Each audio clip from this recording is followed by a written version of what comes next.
Rain. Mina wasn't the sort of person to be particularly bothered when it came to the weather, regardless of what it was, rain, shine, snow, or even a tornado. She'd always know a way or two to make the most of a bad situation, and enjoy what was there while it was there. But she had a mild dislike of the rain, really just for a couple of reasons. Well, mostly just one. The only really practical issue she ever had with the thousands of collective droplets of water falling from the sky was how it messed with her quirk. Water washing away any acid she made weakened, or in some cases totally negating the effects of her powers, which didn't exactly do much for her endearment towards the rain. As one might imagine, for someone training to be a hero, that was a fairly large deal. To combat such a disadvantage, Mina took an extra precaution when faced with the issue of precipitation. In addition to her raincoat, characteristically colorful and bright, filled with the primary colors of red and yellow on a sea of black behind it, and a few pins and buttons to match her colorful personality, she wore a poncho,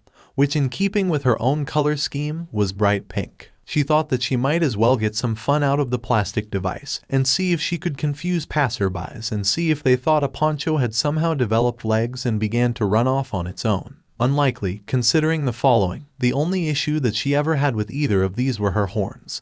Since they jutted out of her skull a bit further up her head, they prevented her from always pulling her hood up fully. So whatever precautions she took, short of carrying an umbrella everywhere, like she was forced to right now, this object not at all colorful, but instead a shade of coal black, she'd always end up with rain hitting her in the face. I should put in a special request at a clothes store or something. She found herself thinking of a hoodie with specially designed holes in the hood that she could slot her horns though a few times. But she'd usually forget about it by the time she was someplace warm and dry. She tugged the poncho hood as far as she could pull it over her horns, praying that it wouldn't snap. She was already in the middle of the rain right now. She didn't want to be dealing with her poncho misbehaving now. Come on, you plastic piece of junk. As she did so, she began to wonder if she should make some modifications to her hero costume, since it'd be pretty hard to be the hero Tokyo both deserved and needed if she could be countered by someone throwing tap water at her. Ashido Mina, defeated by the hated villain, 𝗵𝗵, the quirkless villain who threw bottles of lukewarm tap water at everyone he saw. God, she could practically see the headlines now. The thought of the fictional quirkless villain brought her thoughts right back around to the very real, very much heroic classmate, and her friend, Midori. Both of them had shared a conversation of text messages throughout the entirety of Sunday. They hadn't discussed anything in particular, just what came into their heads, from school, to heroes, to games, their classmates, and to family. No real structure, and occasionally one of them would go missing for an hour here,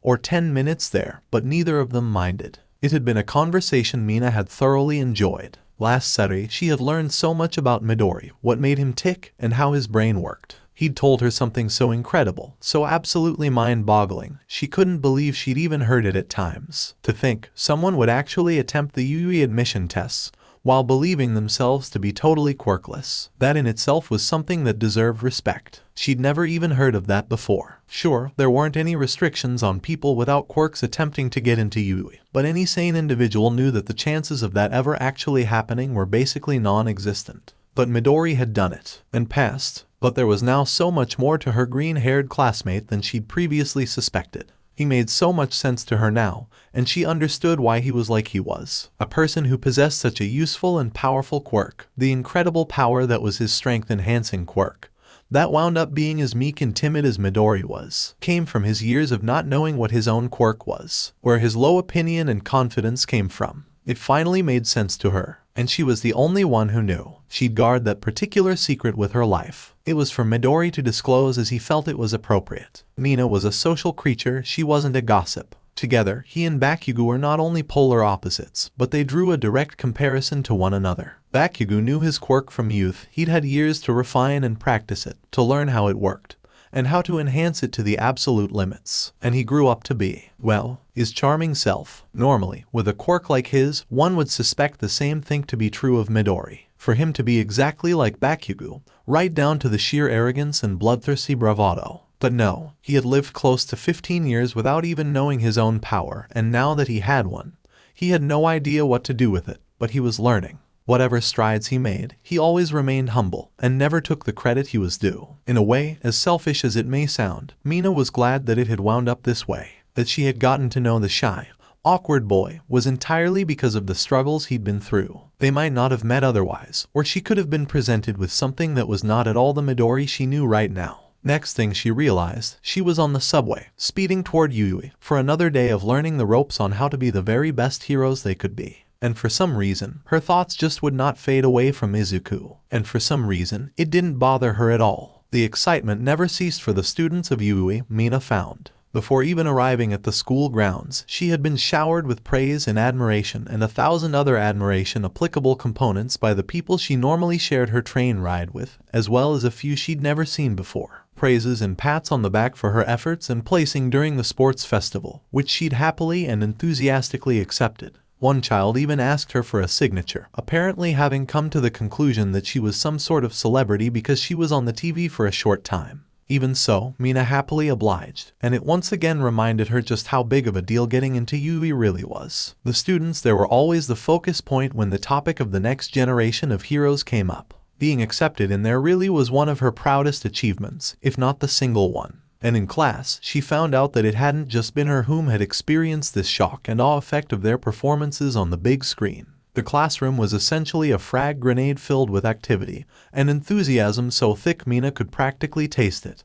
And she freaking loved it. She basically breathed the stuff. I got so many people yelling my name in the streets. Her own social group had engaged in conversation regarding their experiences over the last few days, each of them having a different story to go with their own little escapades throughout their 4-day break. Some of them more exciting than others. Her group consisted of herself, of course, alongside Kirishima, Hagakure, Shiro, and Tsuyu, the frog girl seeming more on the edge of the conversation rather than directly involved in it. But that was just the way she was, and no one really seemed to mind too much. I got a ton of people who recognized me on my way here. A little kid asked me for an autograph, she bragged, a grin firmly attached onto her face while everyone listened to her in a state of awe. Part of her was tempted to bring up 𝗉𝗏, but she decided against doing so, since all it would take was one of them to make a careless comment in front of Aizawa-sensei for them to feel the full wrath of the stern pro-hero, a force Mina was in no rush to deal with. There were so many people staring at me so intently. I was so embarrassed.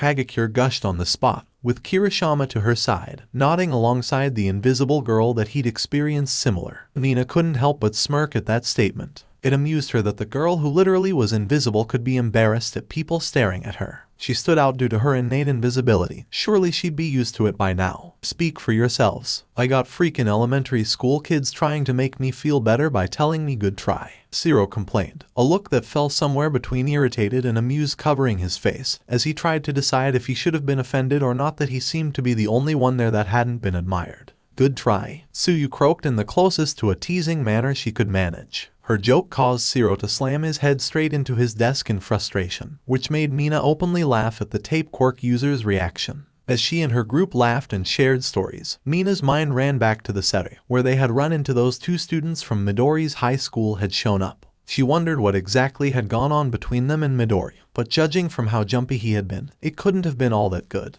It was obvious they had been bullies to him as he had grown up, and while part of her was hungry for details, she wouldn't pry. She'd delved too deep into his private life already regarding his quirk. She didn't want to make him uncomfortable. If he wanted to tell her, he would. Deku. The pink girl tilted her head to see Uraraka greeting Ida and Izuku, the two having just made their way into the classroom. For whatever reason, his hands were bandaged up again. Probably due to the run-in with 𝗉𝗏, she thought to herself. Either way, she was happy to see him. Did you get anyone calling you out in the streets? Everyone else seems to. Izuku seemed to hesitate before he answered, as if he wasn't sure if to answer or not. He seemed to shoot a glance towards Bakugo, who was nosily dropping his bags at the bottom of his desk and clattering into his seat before he finally answered, convinced that the irritable teenager couldn't hear him. Why yeah, a few people on my train congratulated me. Then I ran into some people I used to go to middle school with. Mina would have hopped out of her desk and gone over to join them had Aizawa-sensei not entered the room in that very second.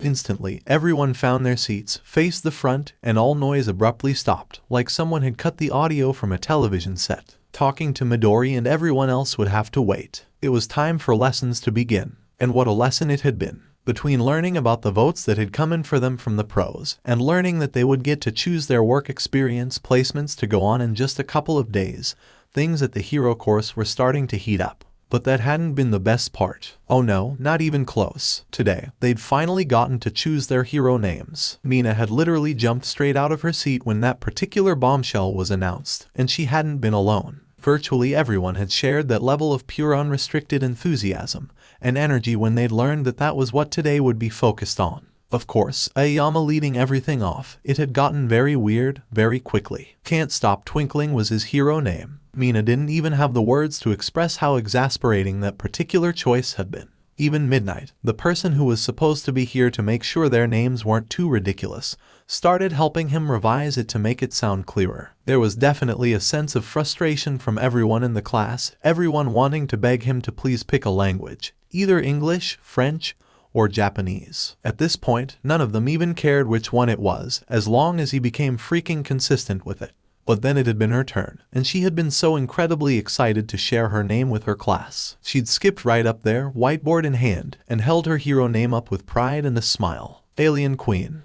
And it got shot down before her dreams of glory ever began. Midnight had drawn a comparison to the creatures from Alien, which she would admit had played a part in her inspiration for the name. But come on. If 𝗂𝗏 got freaking Can't Stop Twinkling, what was stopping her from becoming Alien Queen? Who was in charge of that? What logic was being used there? Probably on reflection, the same logic that let Xiaoji pick the name Tentacle despite his quirk being dupli hands, not tentacles, and the same one that let Mr. Twinkleman get his. It was a combination of frustrating, infuriating, embarrassing, and incredibly disheartening to Mina that her name got scrapped like that. She'd thought she'd come up with a cool name, but apparently tentacles and a guy who was shiny were more impressive. This sucks, she'd muttered quietly to herself as she'd brainstormed for what other options she had. Eventually, she'd just decided on the first thing that came to her head, since she'd not been given much time to come up with a revised name. And what had that been? Pinky. It was the best she could come up with in such a short amount of time. The best she could come up with in that time was the thing her brother called her to annoy her. Pinky, the acid hero. 𝗧𝗵𝗲 is just going to love this, isn't he? She couldn't help think to herself bitterly. The sheer number of Pac-Man jokes was going to be unfreaking bearable. The number of jokes about her skin pigments was gonna go through the roof. In her head, she was already thinking of the perfect counters to use against the sarcastic little bastard. Well, older bastard, skitty, whatever, it wasn't important. The rest of the hero names went by fairly uneventfully, everyone picking the names that they'd be known by for years to come. In a lot of cases, everyone knew that a hero name was one of the most defining things about a hero, so everyone had at least put some thought into it growing up.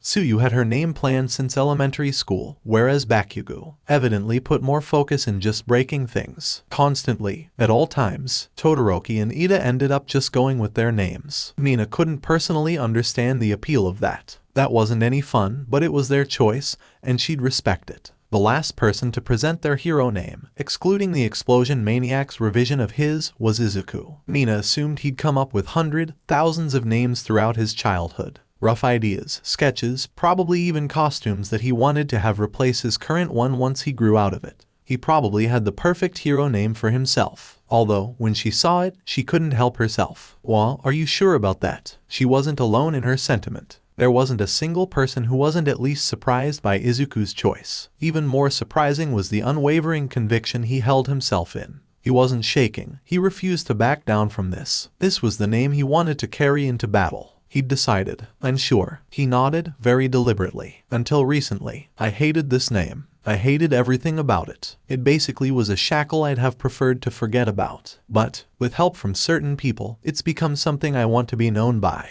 His fingers gripped tighter around his whiteboard. Any tighter, and he was going to shatter it. This will be my hero name. The whiteboard was blank except for some large writing in the center. No justification like some of the others had on theirs, no bubble writing, and no style to it. It was just there. His hero name, Deku, the derogatory nickname that Bakugo had used to shame him, to humiliate him, that Uraraka had picked up and given a new meaning. She knew for a fact it wasn't directed at her, his reasons for liking the name Deku. That had to go to Uraraka, Ida, or maybe even those guys from 𝗧𝗏. The only person who really knew the answer to that was Midori over there. But Mina couldn't help but smile all the same. Once everyone had selected their chosen hero names, each student was handed out a list of workplaces that they could apply for field experience with. Students who had received nominations from heroes who watched their performances were given a personalized list of those who voted for them to select a place from. This led to a situation where someone like Todoroki was given well over 2,000 options to choose from, whereas someone like Zero had maybe 12 options to consider. As if the gap between them wasn't wide enough. Since she hadn't received any, Mina was just given a standard workplace sheet. They had been given just 2 days to decide where it was that they wanted to go. Then, at the beginning of next week, they would be sent off to attend those workplaces every day for the next week. It would be their first glimpse, real glimpse, not the kind of glimpse where a bunch of villains and murderers were trying to kill them, into the everyday life of pro heroes. The next day, Mina still couldn't decide on a place to go to. Her list wasn't exactly huge, and not a lot of the options appealed to her, and the few that did seemed like her quirk wouldn't be worth a damn with. A few of her classmates had already decided and handed their forms into Aizawa-sensei, who had reminded them many times that they needed to be absolutely certain, since they may come to regret it in their 3rd years. That seemed like so long away to Mina, but she got the message clearly. She had to choose the best possible place, make the most out of the next week, because it could wind up being the biggest factor in determining what the next 3 years were dedicated towards,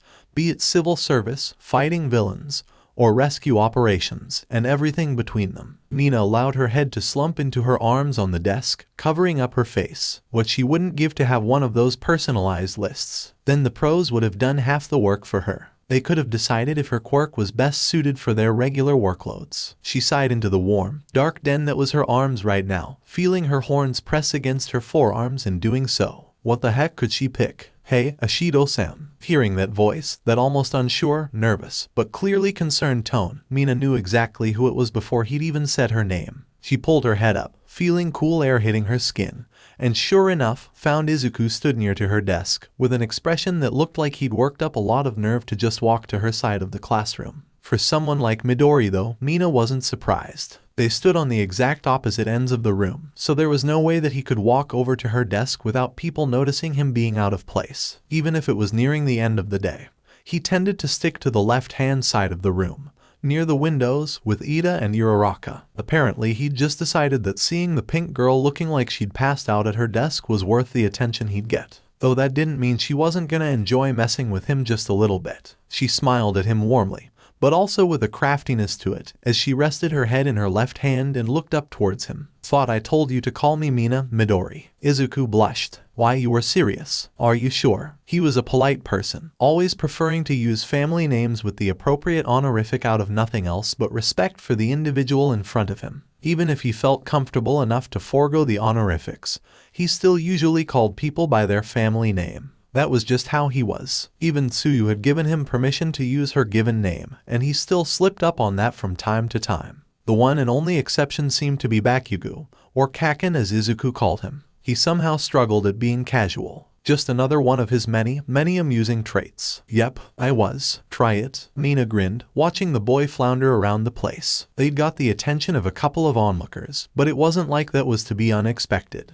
They weren't really known for being friendly with one another, so seeing them engage in this sort of conversation was an unusual occurrence. She didn't mind who took notes though. It wasn't like she had anything to hide. All right, Mina-san. Izuku managed to force out, not being able to do so without showing his normal level of proper respect. His face had gone beet red, apparently flustered by just saying her name. Not quite, but that'll do, she teased him, before sitting up straight in her seat. She'd had her fill. Mina-san was a step up from Ashido-san at least. He'd get better as time went on. What's up? The bumbling young student managed to calm himself down enough to be able to form a coherent sentence at last, remembering what it was that brought him over here in the first place. I was just wondering. Why, you looked like you were stressed. The grin on her face fell as she answered. I am, Mina groaned, pushing her work placement sheet in front of her so the freckled boy could see. I've been struggling to come up with where I want to go for the week's work experience. Aizawa-sensei keeps saying we need to choose the right spot, but I can't think of any. She paused. What about you? You got one of these forms, right? Where are you going? All Might told me I got a late nomination yesterday, so I'm going there. Izuku revealed. He gave her the rundown of the information that he knew, but in truth, the only thing that he knew was that he'd be taking nearly an hour's ride on the Shinkansen line to his location. Lucky, Mina sighed again, kicking her legs underneath her desk lightly. Wish I'd gotten some votes. She'd put on a half-decent show, hadn't she? How hadn't she at least gotten one vote? Probably because of Bakugo and Todoroki. That gap was just getting more and more noticeable. Izuku just looked at the sheet and then back towards Mina before running through some ideas in his head. Pointing to the option on her sheet, he asked, "What about urban dealings? If I had a quirk like yours, that'd be where I went." 𝗚. Why is that? Your quirk's useful in that sort of environment. A lot of heroes who do a lot of work in the urban dealings sector of the department tend to have strength-enhancing or violent quirks that can cause major damage to public property. But your quirk is a lot of use to them because you can minimize the total damage done, since you can choose a target or an object you want to dissolve. And the worst you'll create are some droplets in the side of a building while the main concentration of your acid is on your target. Izuku listed off the reasons. Before giving a TLDR, you can do the same thing that the heroes there would have to do, but cause less overall damage in the meantime. You could probably even fix some of the damage they cause by using your acid like a welder. He pointed out the name of a hero on the list, the quick hit hero 𝗏𝗏. He does urban stuff. It never ceased to amaze Mina just how much Izuku knew about the different areas of heroics, including the ones that he himself didn't even have any outstanding interest in. He was like an encyclopedia for the world of pro heroes. That actually sounds like it might be a good place then, she pondered, looking over the list a second time. She hadn't thought about her quirk's use in that sort of way, where she had thought about applying for the most obvious and logical reasons. Izuku seemed to also consider the fringe options, the ones that most others wouldn't expect. I could text you some details on each of the placements later if you want, the freckled boy offered, taking note of the current time. I could help you choose a place, if you like. For whatever reason, Mina felt her heart flutter at the offer. It was yet another display of kindness, of him getting involved in something he didn't need to be. All because he thought that the person he'd seen from afar needed the help. It was a quality she'd admired about him for a long time. There were very few people who didn't respect that about Izuku, his willingness to just help out. That'd be nice, Midori. Thanks, she smiled again, far warmer this time. No jokes and no ironic tones, just genuine, deep-seated gratitude towards her friend. That night, Izuku had followed through with the promise that he'd made, and sent her a long-winded list that went over what each hero placement did, based on what he knew about each individual hero. His knowledge was simply staggering, but Mina was gonna be damned if she didn't take the full advantage of it. So this guy, he works in the city. Yeah, Sendai, I think. He's got a really good reputation there, people love him. Thanks to help from Izuku, and her now firm understanding of what each place did, Mina finally decided on a work placement after just a few minutes of the information being sent to her. Everything said and done, she knew that the best option for her, the best placement, and the choice that she honestly liked the look of was up further north in Japan. Specifically, the hero office that she had decided to go and visit the neighboring Tohoku region, with a hero who went by the name of 𝗏𝗏, who apparently had a quirk that let his hands reach lava levels of heat. A very dangerous, but useful quirk if handled correctly, just like hers. She'd made her choice, and was now able to just relax. Into her comfortable pajamas she had changed, and now she laid on her back in bed, and just allowed the mattress to return her heat back to her, warming up the girl's body within a matter of minutes. She let out a sigh, this time of relief and of relaxation. That the stress was finished and done with, that she didn't have to worry about that anymore. She closed her eyes for just a few moments before opening them again, turning down the brightness on her phone so it didn't literally sting to look at, and typed up a reply to Izuku. Thanks, Midori. You're the best. She meant it too. In the short time she'd known him, really gotten to know him, Izuku had proven to be the sort of person that you knew you could rely on. The kind of person who you could go to with your problems, and he'd help you out, no strings attached. She'd only gotten to know him a short time, but she already felt like they'd been friends for years. Maybe that was just in part to how warm a person he was, how he was kind to anyone he met, and the way he was. A big part of her regretted not speaking to him sooner. Better late than never though, right? It's not a big deal at all. I'm just glad I could help. Mina chuckled. How could someone be so humble, so altruistic, so naturally? So what if he'd only just begun to discover his quirk? So what if he was sort of a wimp when it came down to it? So what if he had a tendency to be nervous and to mutter out loud? She couldn't think of anyone who better embodied the term hero more. She got another message from Izuku, which she read. By the way, Ashido-san. It's Mina, but okay, she said out loud, not really thinking about it. She continued to read the message, holding the screen at arm's length. Your first name, Alien Queen. I liked it. I thought it was cool. Once again, she smiled. At least someone liked it. Thanks, Midori. Mina never really gave too much thought to the prospect of romance. Sure, someone her age thought about it a bit, but her situation was a bit different, wasn't it? Being a student at 𝗧𝗵𝗲, Mina's efforts had been on trying to get good grades. Honestly, she was trying her absolute hardest and not getting killed by villains. It was a full-time commitment to any student who got into the academy, even those who weren't bombarded with attacks from villains every other few weeks. Training and learning how to better control her quirk, to expand her abilities and better herself. That was the true essence of what Mina tried to do, even if it never looked that way. In spite of this, or perhaps because of it, when she finally heard about Izuku's run-in with the hero killer, it made her stop, step back, and reevaluate some things. Izuku was a friend, and a close one at that. At least, that's how Mina felt. Fundamentally, they were both rather different people, him being reserved and prone to stuttering and awkward hesitation, traits that led to him being rather reclusive and shy, whereas Mina was the exact opposite, being hyperactive and sociable with basically everyone. Her boundless energy contradicted Izuku's personality. And yet, they had gotten along so swimmingly over the past week and a bit. They'd gone from basically being strangers, Izuku willing to confide in her about the things that caused his lack of confidence. He was willing to trust her with his secrets, even if they were just secrets because he was too embarrassed to admit them to his classmates. It was stupid, Mina thought, that despite only knowing him for so short a length of time, the prospect of her just maybe caring for Izuku a bit more than just as a close friend seemed totally inane. More than that, just incomprehensible. Almost wrong. They didn't know each other all that well at all. And yet, it wasn't entirely an unwelcome idea either. Mina wanted to know him more, but didn't want to seem pushy all the time, so she allowed him some space wherever it was required. But through text messages, face-to-face interacts, and watching him suddenly outperform himself once again, it became hard. So unbelievably hard to deny this sense of fondness she was nurturing for her freckled classmate. Could it have been because she didn't want to lose her friend after making a new one so soon? That she didn't want to entertain the prospect of only now just getting to understand Izuku and establish the friendship so recently kindled suddenly being torn away by the hands of someone like the hero killer?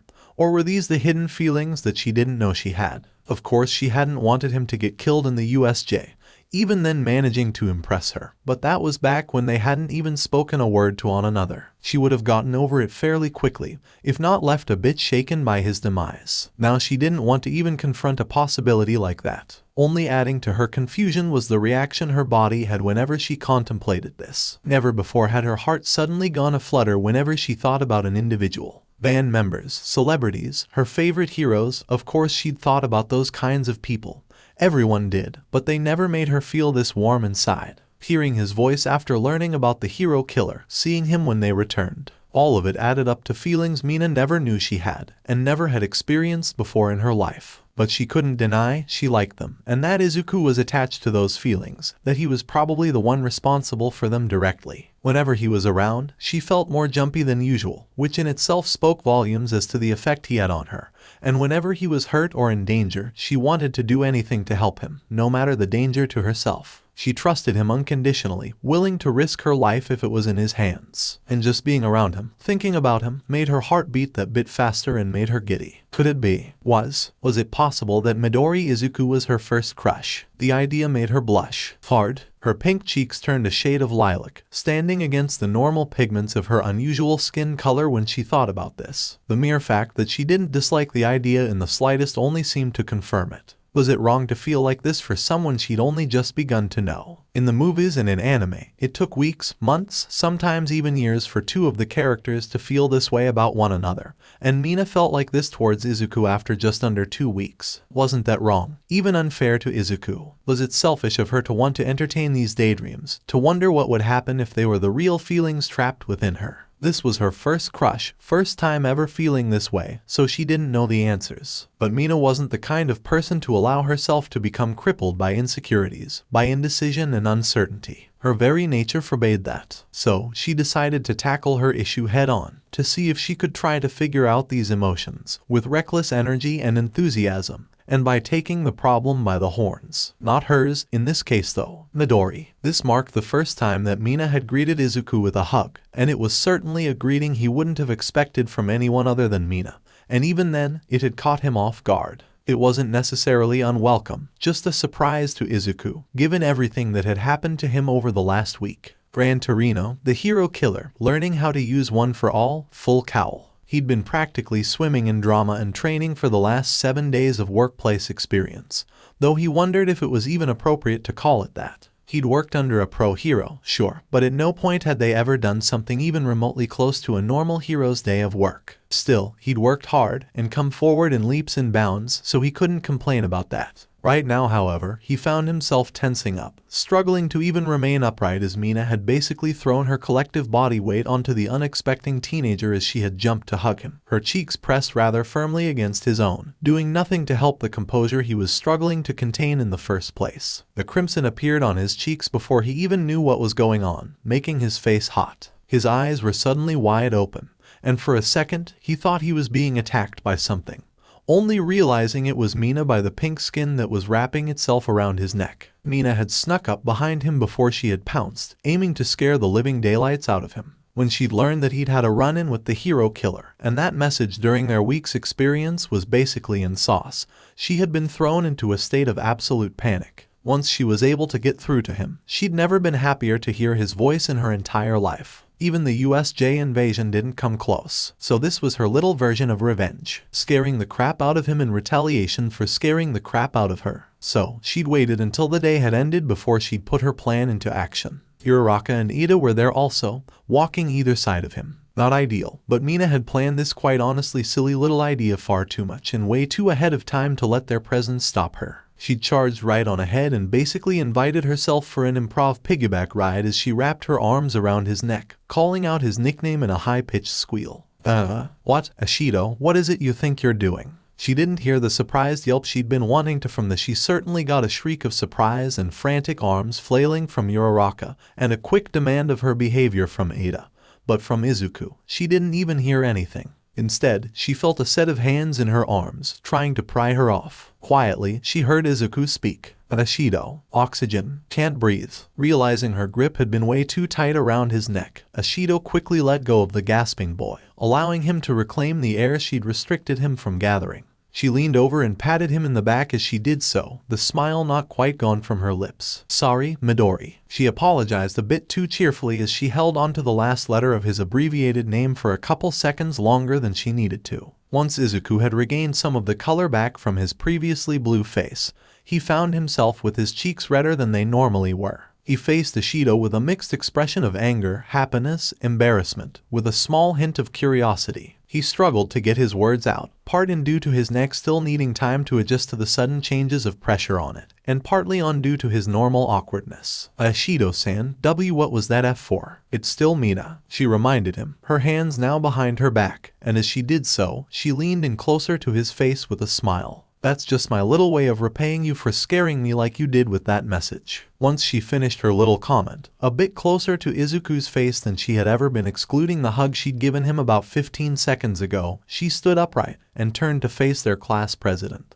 𝗧𝗏, about your brother, I'm really sorry. Your consideration is appreciated, 𝗧𝗏. 𝗧𝗏 thanked Mina in his regularly formal way, bowing in gratitude, far more rigid than Mina's had been. The entire class had shown the same concern for him during lessons, so it only felt right for Mina to give him her condolences in a more personal manner. The hero killer is now behind bars. I'm thankful we were able to deliver justice. Izuku nodded in his agreement, and in spite of his friend's declaration, and still being as flustered as he had been when Mina had hugged him, finally allowed his tense body to relax. The green-haired student was fumbling around to re-straighten his uniform and to compose himself. He might not have been so red had she done that when he was alone, but now he knew he had to answer a plethora of questions that was destined to come his way. Already, 𝗓𝗏 was looking at the two with confusion and curiosity. Since she had a tendency to say whatever came into her head, she didn't really think twice about bringing up something she'd noticed. Midori. Her eyes darted between the pink-haired and skinned girl,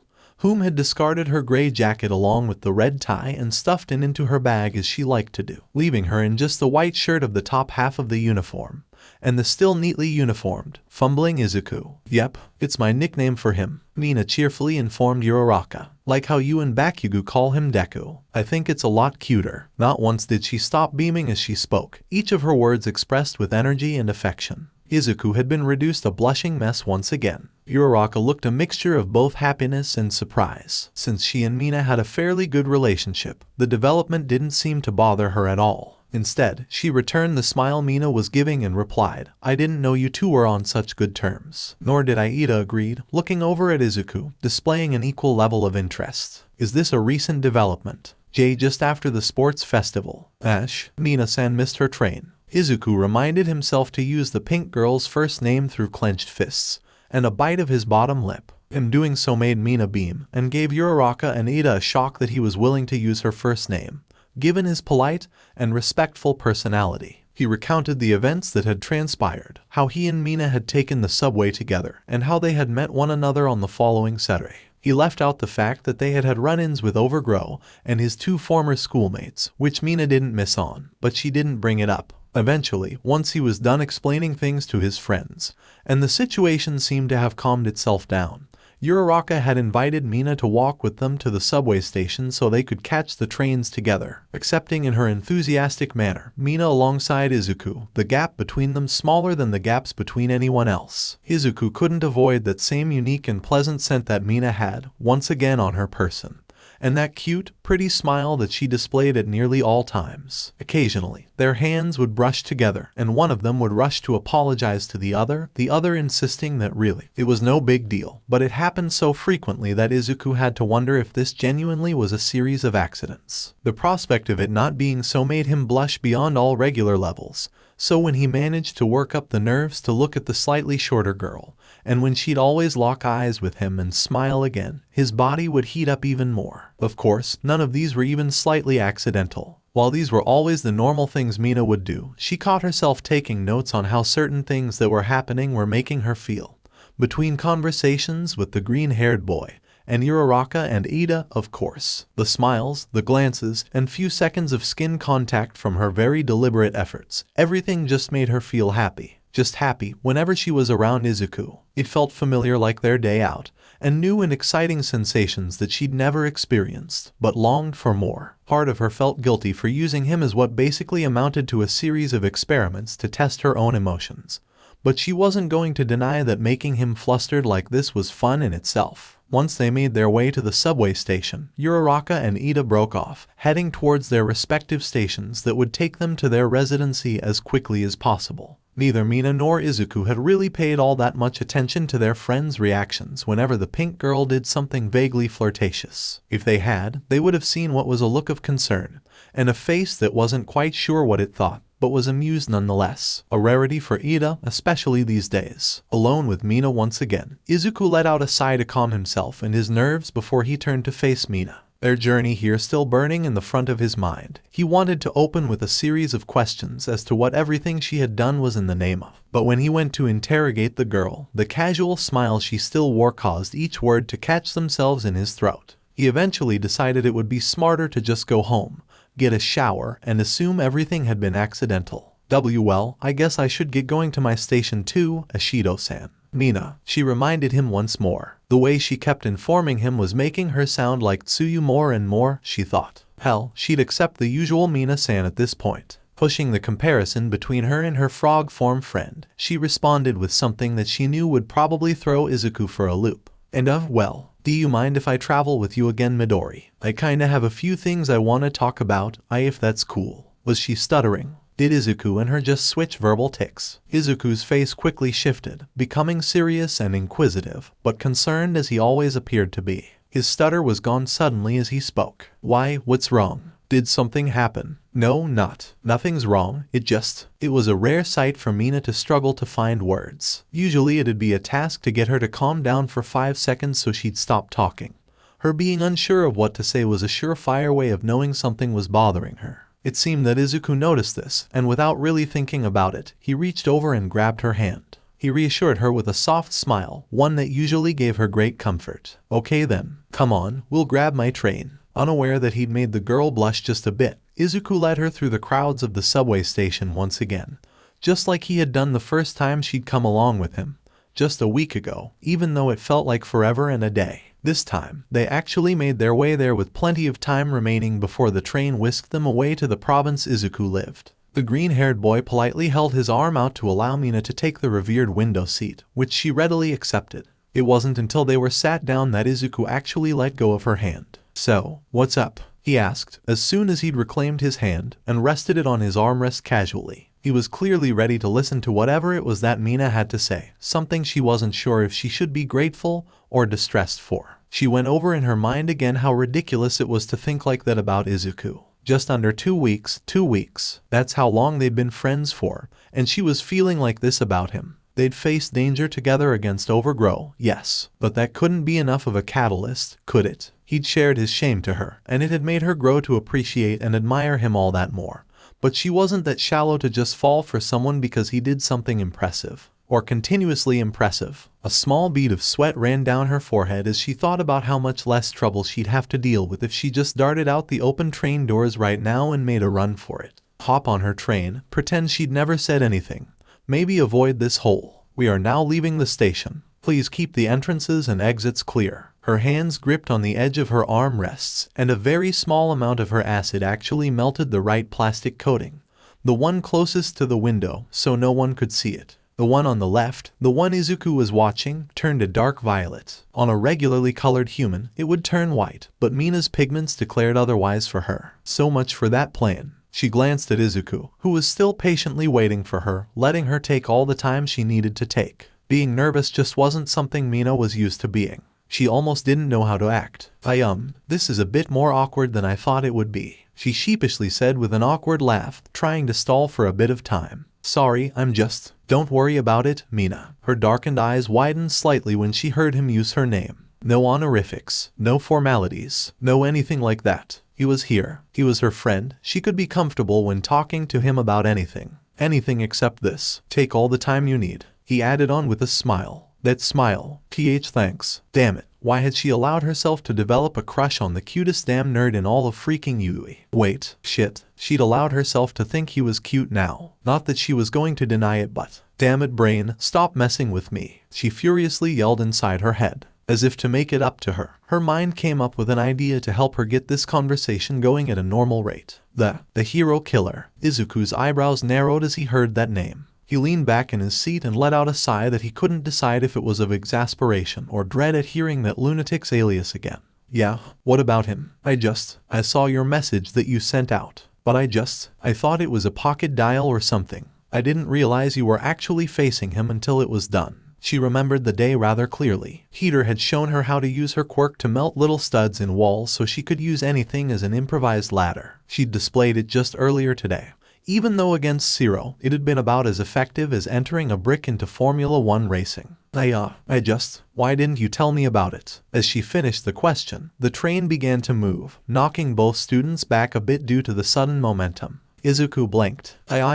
She quickly added, on the phone, and even here, you didn't say much about it. I just thought, since 𝗏𝗏 and your quirk, that you might have told me. God, she sounded pathetic, didn't she? She sounded like a little sister wanting to know why big brother Izuku was playing with the big kids and not her anymore. Well, Todoroki, we kind of got ordered not to indulge too much, Izuku honestly answered. Though it was a complete slap in the face, had they been made celebrities due to their efforts in defeating Stain, they would have had to be punished for using their quirks without provisional licenses. Same for what happened to 𝗏𝗏. But I didn't tell you because, well, I didn't want to worry you. I thought that you might be busy with your workplace experience, so. Mina was gobsmacked. Only Izuku, only he could face an infamous serial murderer, be confronted with the prospect of being brutally and violently killed, fight the terrifying psychopath, end up hospitalized, and still think that he would be inconveniencing others if he told them what happened. The one time where anyone on this earth could be forgiven for being that tiny bit selfish, for thinking about themselves and wanting to talk to someone about it, to vent and admit their feelings and worries, confess their fear and not be judged. Only Izuku would chose not to use it because he thought Mina could be a little too busy to talk. She was amazed, absolutely amazed. Heater could have gone to hell for all she cared. She would have dashed away to talk to him all night if he'd asked. Midori, that was it. That was where her fondness for him had grown from. This was why she'd developed these feelings. It had all started with Todoroki, the red and white-haired naturally gifted strongest member of Class 1A. He was at war with himself for years as far as everyone in Wano knew, refusing to use his fire powers because they were inherited from his father. He wanted to deny that lineage, that bloodline, that relationship itself, because of everything his father had supposedly done. He refused to ever break the vow he'd made to never use his fire side. Izuku could have beaten him. He could have used his quirk and sent him flying out of the ring if he'd kept his damn mouth shut. He could have overpowered Todoroki. Frostbite claiming him, Todoroki had become weaker as the fight went on, with Izuku gaining the upper hand. Blast after hit after dodge and after strike, bones shattered or not, he was still winning. But he'd challenged Todoroki to challenge himself, to question his own oath, to think of himself as himself. Your power is your own, no one else's. That was what he'd said. And he'd made Todoroki use his left side. He'd done it. It cost him the match, but he'd done it. 𝗉𝗏 was next. There was no reason for him and her to fight that villain. Fighting him would have only resulted in trouble for them were they caught in the middle of the fight by anyone other than Kamui-Woods. The selfish thing, the thing Mina wanted to do, was to run, to let a pro handle the situation. But Izuku, he refused. He couldn't just let it happen. Not while there was something he could do about it. And his determination, his dedication. It had inspired her, and before she'd known it, she was doing a forward-moving backflip in the air, with arms secreting as much acid as she physically could as part of his master plan. And now, the hero killer, and Ida. That was why she'd fallen for him. He was the most selfless, most courageous, and heroic bastard she'd ever met in her entire life. He was so selfless, it went full circle, and went right back around to being selfish. How the hell was anyone supposed to compete with someone so damn altruistic? You're like the most amazing person I think I've ever met. Mina couldn't help herself from saying it.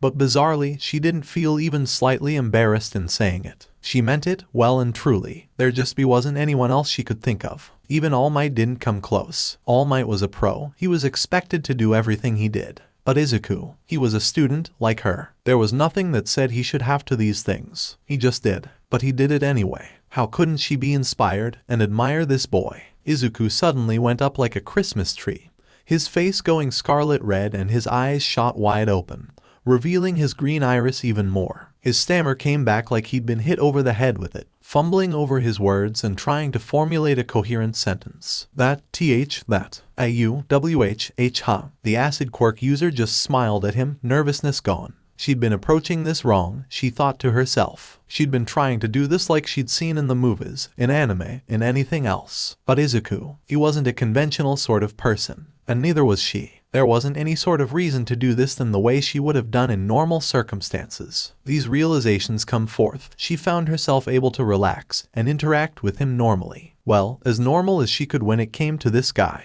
That's a little much, isn't it? He managed to sputter out, still redder than his own blood was. His hands had become a waving mess, unable to decide if he was supposed to be grabbing his face, brushing away the heat on his face, hiding himself, or whatever the hell else he could do. Nope, Mina cheerfully responded, flicking his forehead lightly. Humble, heroic, selfless, supportive, and we haven't even finished our first semester yet. Speaks for itself, don't you think, Midori? She chimed his nickname again, savoring the sound it made. I've only really known you a few weeks. And well, you're the kinda guy I wish I'd known my whole life. Mina-san.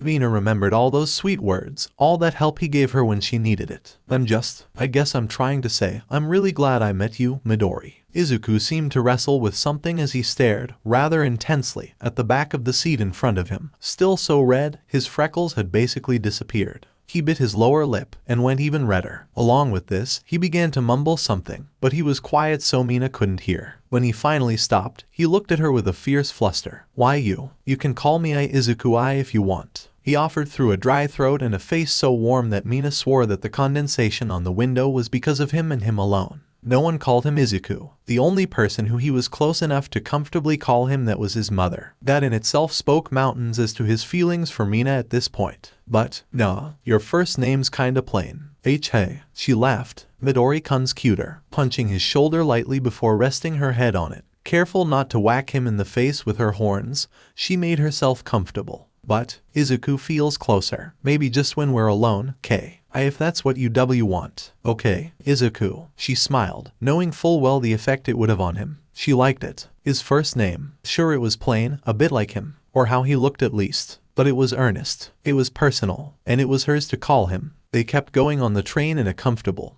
happy silence, Mina not moving her head from her comfortable Midori pillow. The muscles in his body, when relaxed, made him a lot cushionier than someone would think from looking at him, so he really was like a pillow for Mina. She was close to him, both figuratively and literally, and it gave her great comfort. It made her truly happy, really relaxed. Just content was the best word to describe her right now. Content. At some point, Izuku's arm ended up around her neck, keeping her warm and close to him, and he rested his head gently on hers, avoiding her skull-based extremities as he did so. Looking up at him, she could see his face. Well, just a little bit of it, his freckled cheek and his eyes, and the corner of his mouth. He was still as red as a beet was, and she could feel him shivering, probably out of his inexperience being in such close proximity to other people. But his eyes were half closed, indicating his relaxed state, and his lips were ever so slightly curled up, indicating a weak, shaky, but definite smile. And being leaned on his, Mina could hear his heartbeat, currently rocketing at 130 BPM.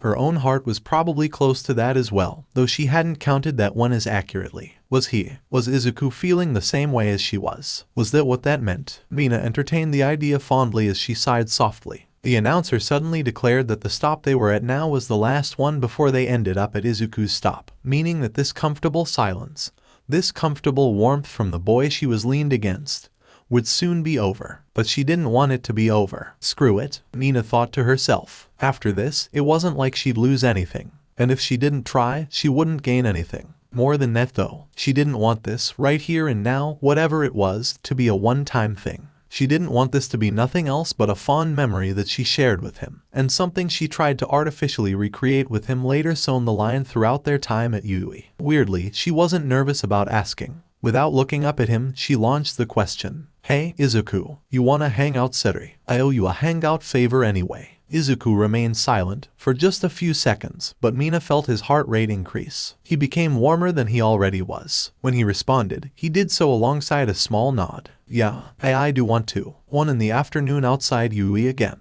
Yeah, and that was it. Just the question had provided the answer, just as the train came to the destined, dreaded halt. Reluctantly, Mina pulled herself away from Izuku, the air cold without his warmth to accompany it. She blushed, wondering just how hard she'd fallen for this guy in such a short space of time. They walked off together, standing next to one another for just a small amount of time, neither one of them really sure how to say goodbye. Neither of them particularly wanting to say goodbye. I guess I'll see you tomorrow then, Mina-san. Looks that way, Midori-kun.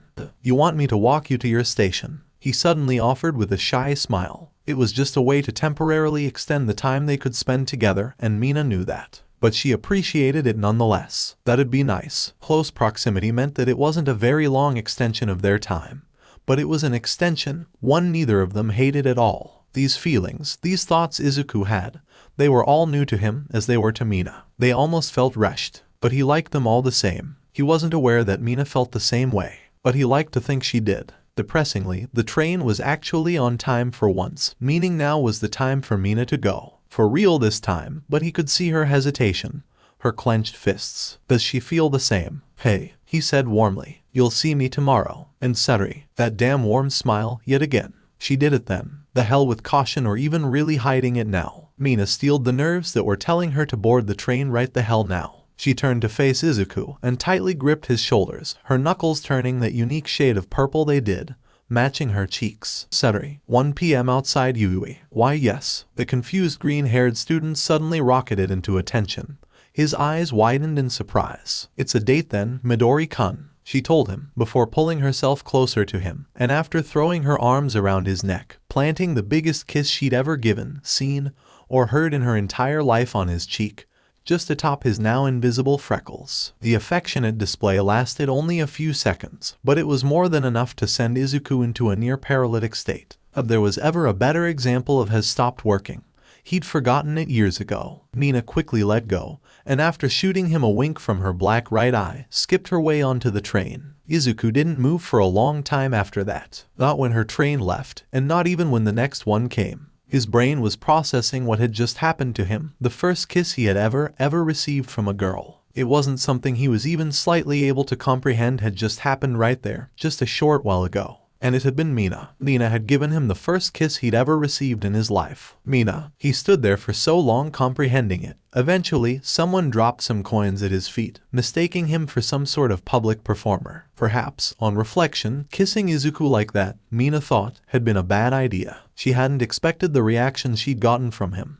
Then again, given the kind of person that he was, she wasn't sure exactly certain what sort of a reaction she had been expecting in the first place. A blush, a return kiss, and falling dumbstruck for her. Well, she was fairly confident that she achieved one of those things, judging from how he acted on Tuesday through Friday. One of two things happened every morning that week. Either Izuku would walk in after Mina had arrived and then, after a polite wave and wobbly smile, during which his palms looked as red as his cheeks did, and then he'd make his way to his seat and try desperately to avoid making eye contact with her, or even be within a 2-meter proximity of if he could get away with it, going through some very convoluted routes to do so at times. At one point, he ended up doing an entire lap around Todoroki's seat, leaving the half-hot half-cold boy giving Izuku a look like the guy's brain had just fried. The other thing that happened was those times where Mina arrived later than Izuku did, and those times, she didn't even get the wave. He'd check who had walked in, and engage in conversation with whoever the heck was near him at the time like it would make his heart start working again.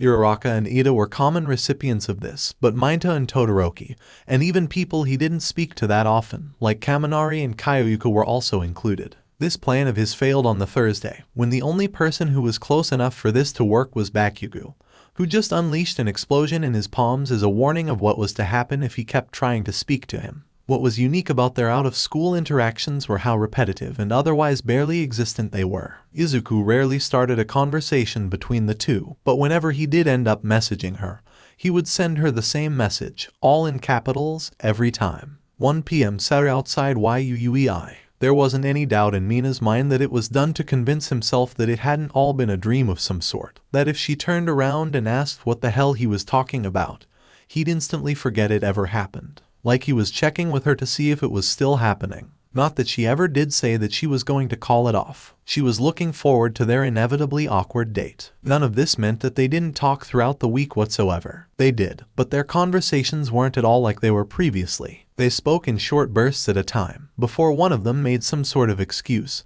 flustered, to do something else, get out of one another's hair, or finish some work assignment they'd been given an hour previously. This series of excuses made for the most productive week Mina had had in a while, actually keeping her up to date with assessments and theory. She'd never taken such a keen interest in maths and ethics in her entire life. To say that they had a bad relationship because of the kiss would be inaccurate. In truth, neither of them had ever felt as close to another person in their entire lives. Mina had basically all but confessed her feelings to Izuku with that pack in the cheek, whereas Izuku had been wrestling his emotions for the past week, and was still trying to conclude on what he felt. Their issue was their lack of knowledge, of understanding as to what they were supposed to do in this sort of situation they found themselves in which they were more than friends, but less than lovers. It didn't go unnoticed by their classmates. Not at all. Anyone with a working brain was able to identify that something was going on, even if they weren't totally sure. It wound up quickly becoming one of the topics board groups would bring up to add a spark to their dwindling conversations. They're in love. Tsuyu was the first one who suggested it to her immediately surrounding classmates at the end of Friday lunch break, in her trademark painfully blunt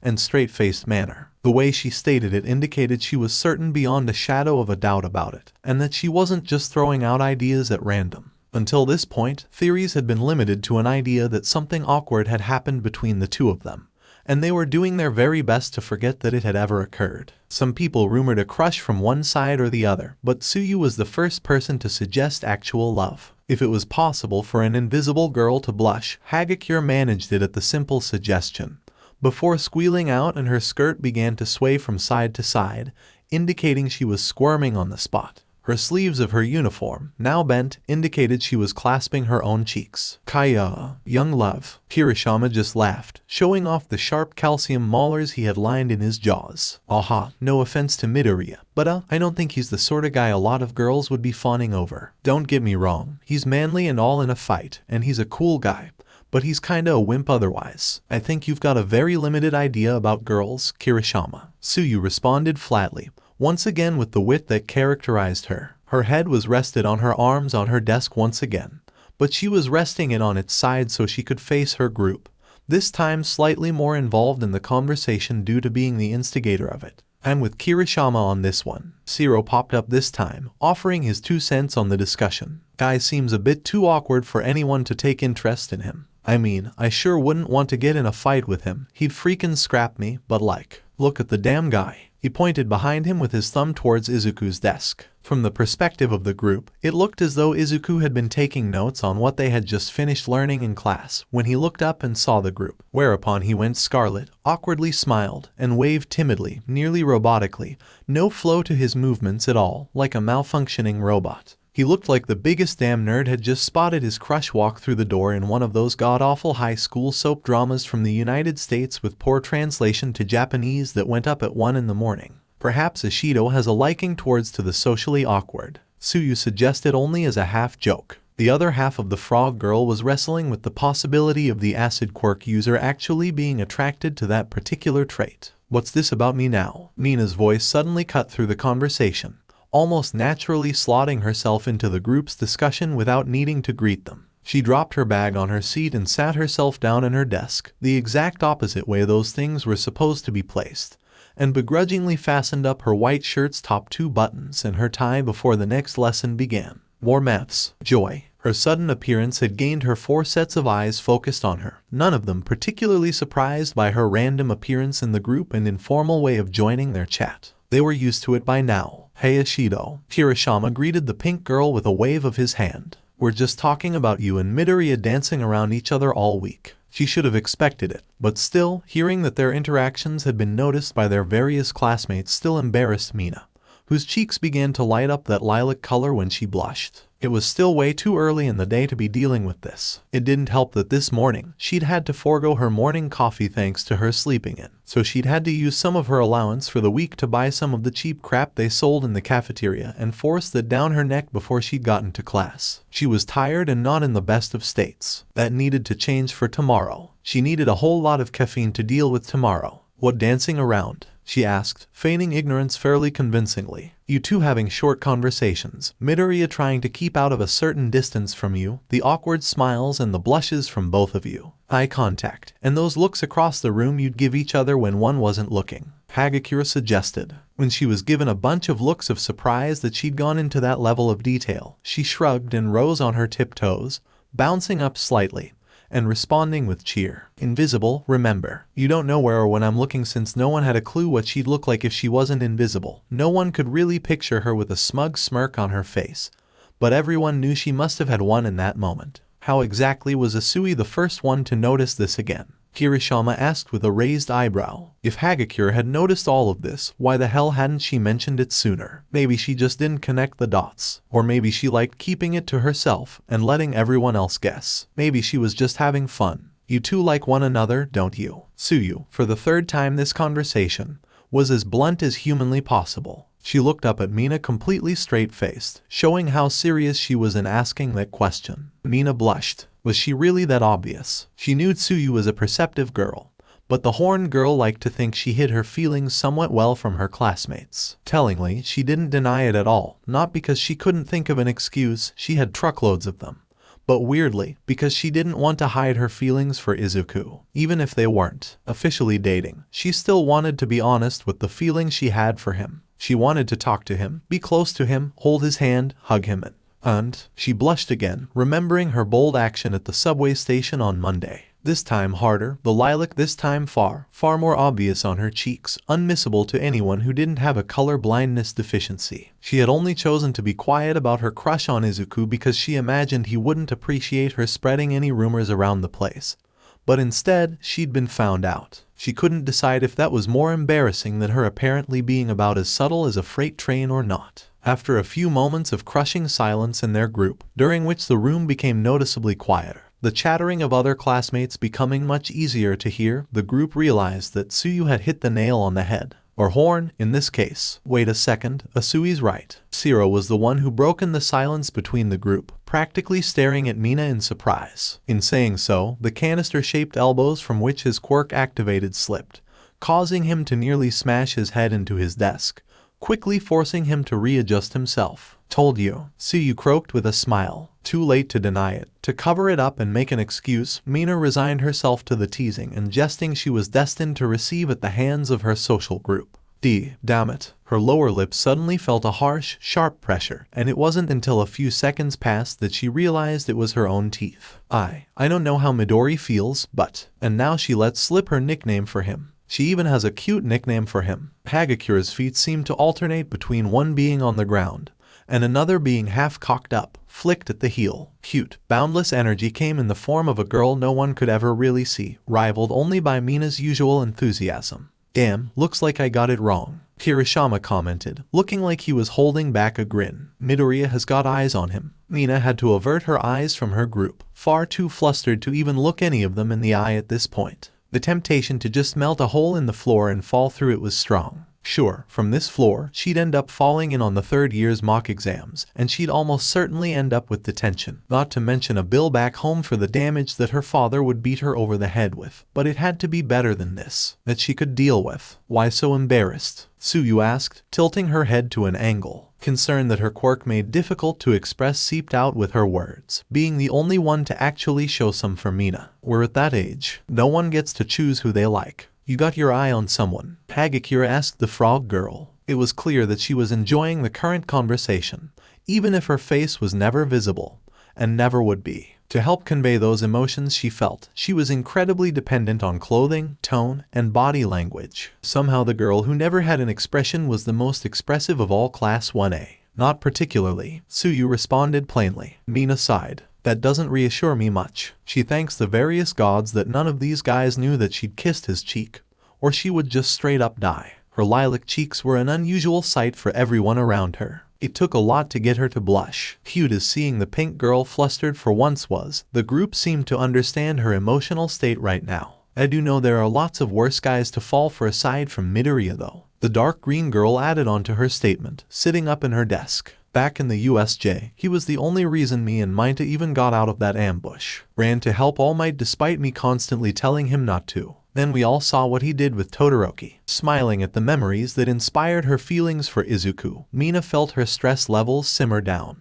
Her blush was still clear, but it decimated ever so slightly, returning her skin to its normal pigments slowly over time. "Hey, I'm not saying I've got a problem with it," Kirishima assured their inhumane-looking colleague with a banterous smile. "Nor do I, it's just surprising." 𝗧𝗏 agreed with a nod. "Sorry for hounding you like that." The group began to issue a list of sudden apologies, their various reactions, and prying into Mina's romantic life. She forgave them all before they'd all even issued their individual pleas of forgiveness, since Mina knew that this was, in all honesty, a whole sheet but of her own creation, and no one else was to blame for it. She'd made the choice to kiss Izuku, to make her feelings for him known, and by extension, cause this whole mess. She couldn't blame 𝗬𝗪, Kirishima, or anyone else for noticing it. They wished her luck, and she thanked them for it. After all, she was going to need every scrap of luck she could get. "Yo, Pinky." Mina's eyes subconsciously twitched when she heard her older brother call her by that damn nickname.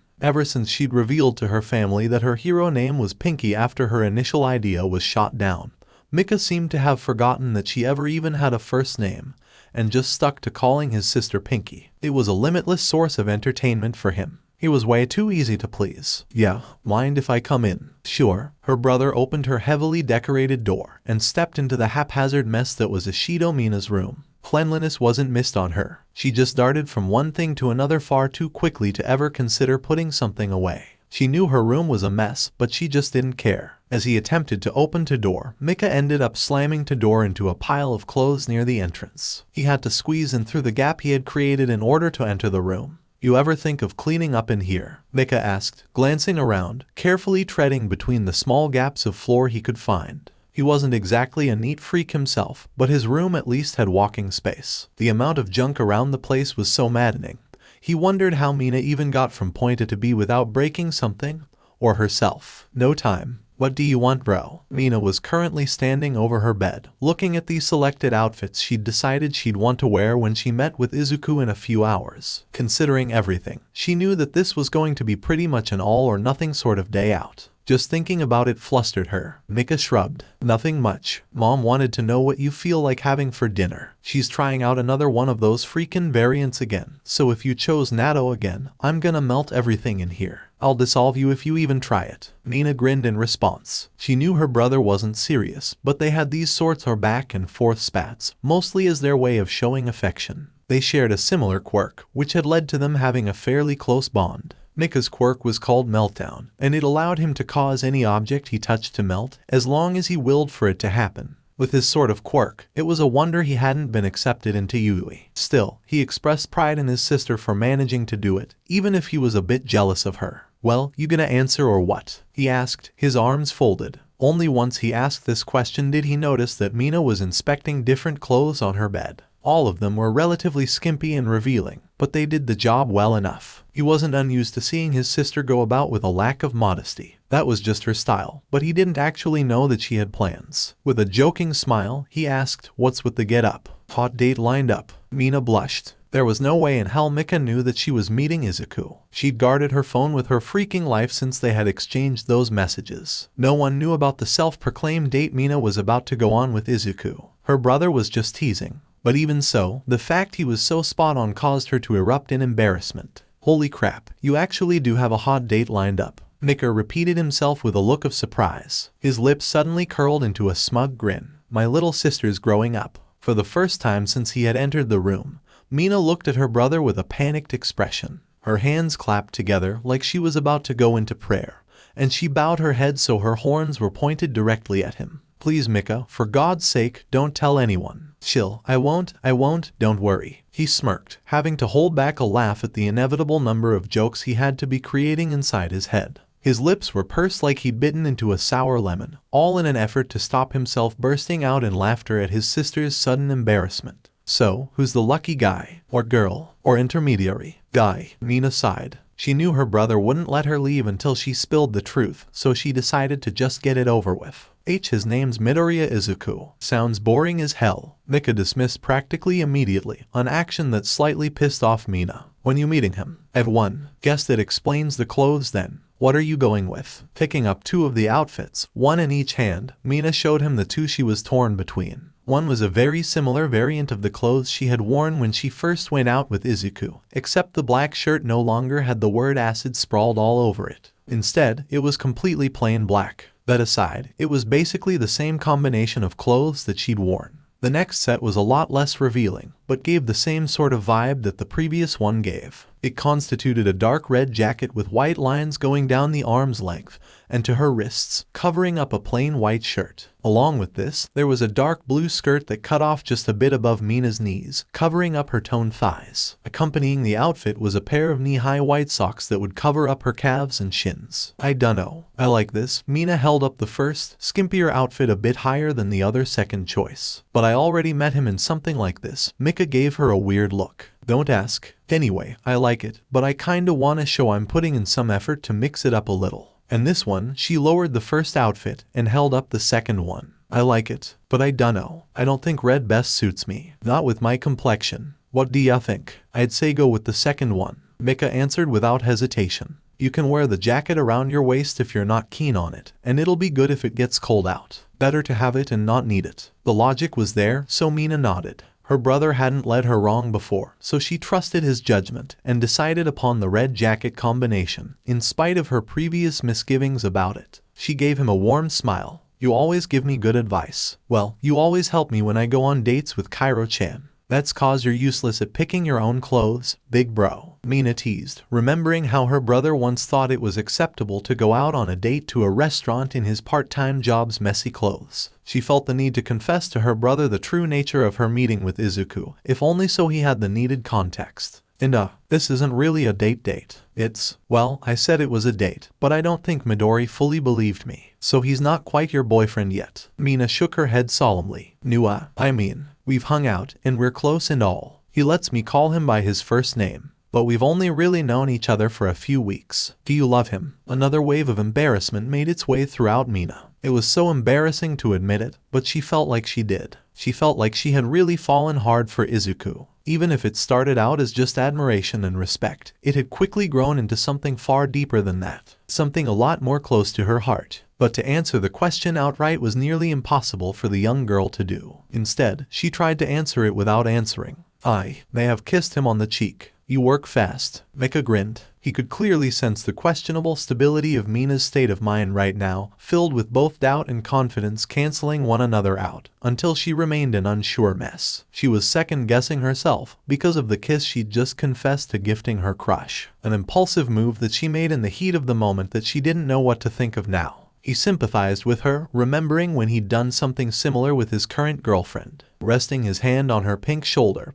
he reassured her through physical contact. Mind if I make a suggestion, sis? Go ahead. Mina nodded. If you love the guy, let him know. Get it out there. If he's close enough to let you use his first name, he must like you back. Mina's eyes could have watered there and then if she didn't already know her brother was such a sap. But his genuine advice made her smile. He suddenly reached into his pocket and produced several wads of cash, which he handed to her. My sister has a good taste in guys, I'm sure of it. So go out, have fun, come back tonight and tell me all about the new boyfriend, Pinky. Punching her brother's chest lightly as punishment for his nickname for her, and then bumping fists with him, Mina smiled. Truly, her brother might be a perverse game junkie who drove her up the wall at times, but she wouldn't trade him for the world. So, you want me to tell mom you're gonna be out munching on some dude or something? If Mina's face hadn't been lilac before, it was now more than ever. Her entire body began to erupt in the dark color at the implication. Truly, the Ishido bloodline was the bluntest there was in all of Japan. Izuku was practically shaking in his shoes while he waited for Mina to arrive. He had been seriously tempted to make up some sort of excuse not to come, to avoid this date in whatever ways he could manage to come up with. This date had been messing with his head all week, making him too flustered to think straight. This date had been all he could think about, and how he could only dread and anticipate it simultaneously. This date. His body went to high temperatures when he remembered that word. Date. This was a date. His first date. And it was with Mina. His clothes once again were casual sorts. This time, instead of sporting the color green, he was now dressed in the color blue. His jacket matching the scheme he was going for, dark navy colored. Underneath said jacket's zipper was his favorite shirt, a white one that had the kanji for hero on it, across his well-built chest. His jeans were a lighter navy shade than his jacket was, leaning more towards neutral blue than any darker shade. Suddenly, he found himself wondering, and throwing himself into paranoid hysterics. Was he underdressed? Was he overdressed? Would his choice in clothing interfere with what Mina had planned? Or was he supposed to be the one coming up with the plan? Did he have enough money on him? In fact, scratch that, did he even have any money on him? He patted his jean pockets to remember that yes, he had brought money. How much? About 5,500 yen. Would that be enough? The prospect that he was going on a date with Mina far outshone any insecurities he might have had when standing outside these same gates a few weeks ago regarding his position at Yui. That was the last thing that he was thinking about right now. The second thing being what the hell he was going to do if he messed up on this date, and made him and Mina look like total idiots. The first was on that kiss Mina had given him. He had thought about it a lot. A whole lot. He hadn't even come close to considering the possibility that she would have done such a thing throughout the entirety of their interactions together. But he would be lying to say he didn't like it. Just the opposite in fact. Throughout their journey that day, the two had been closer than they had ever been before. Not only physically, but emotionally too. She'd told him how glad she was to have met him. And he was glad that he'd met her too. His heart had never beaten so hard in all his life, and it hadn't stopped until the next day. When she rested on his shoulder, and he'd wrapped his arm around her to hold her closer, he'd been able to feel the wonderful warmth from her body and the beautiful scent from her hair. It had been impossible for him to not smile. Being around Mina made him feel good, happy, better than ever before. Had he fallen for her without realizing it? When he was confronted with that prospect, he couldn't say he disliked it. After all, Mina was kind, she was funny, she was fun to be around, and she was cute. Her skin was bizarre, yes, but it wasn't enough to bother him. That, her eyes, and her horns all accessories to her uniqueness. But above all that was the energetic and compassionate personality that made Mina herself. And Mina was an amazing person. and she'd kissed him, and he'd liked that. He had liked being kissed by Mina, and in spite of never ever being able to ask for such a thing, he wanted it to happen again. He wanted Mina to kiss him again, or God forbid, let him kiss her. Did that mean that he liked her? He supposed that it did. He liked Mina. The thought made him blush. He liked Mina, and he was going on a date with her today.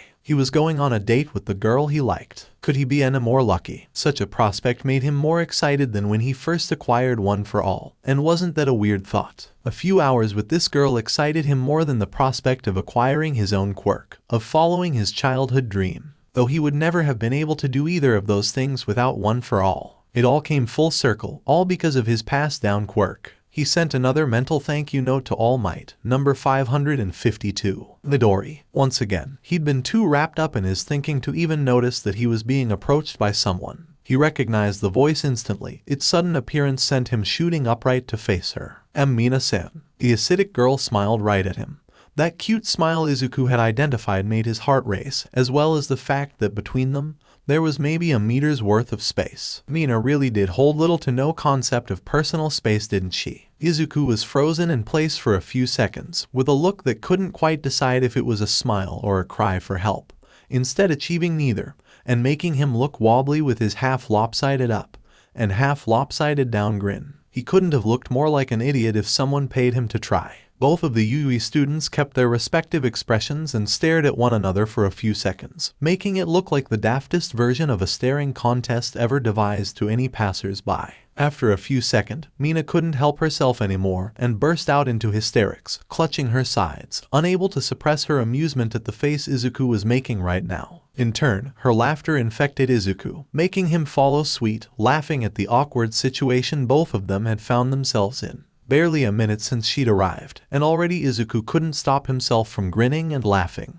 I'm sorry, Mina cried, trying her best to stop herself giggling.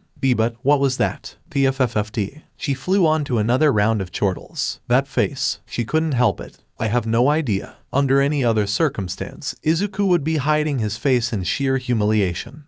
But with Mina, he couldn't stop himself from laughing alongside her. Her laughter really was like a virus. Put it in the right conditions, and it would spread like a wildfire. Their mutual awkwardness laughed off after a solid minute of therapeutic chuckling. Both of them felt any anxiety and nervousness they had melt away into the waist side. The ice had been utterly obliterated, leaving both of them to face the other without a sense of dread or fear. Oh ho, haha, okay, alright, the pink girl breathed, finding herself leaning on Izuku's shoulder, who was in turn leaning on her, fluster for their closeness non-existent. She took a few deep breaths, through which a few chuckles escaped, but she managed to compose herself. Well, that was the stupidest thing ever. The green-haired boy smiled. It had been stupid. A very dumb thing to laugh like that over, but he couldn't give a damn about that. He was happy. About 2 minutes ago, if you'd asked him how he was feeling about the day, he would have responded with absolute terror, stress, and an abnormal mixture of excitement. Now he was just excited, enthusiastic, and looking forward for the next few hours ahead of him. It's good to see you, Mina. Aw, how sweet, she responded with a tease, pulling away from him so she could see his smile and show her hers. The young girl bounced up on her toes until she was level with his height and showed him her rows of white teeth as she gave him the traditional Ishido grin.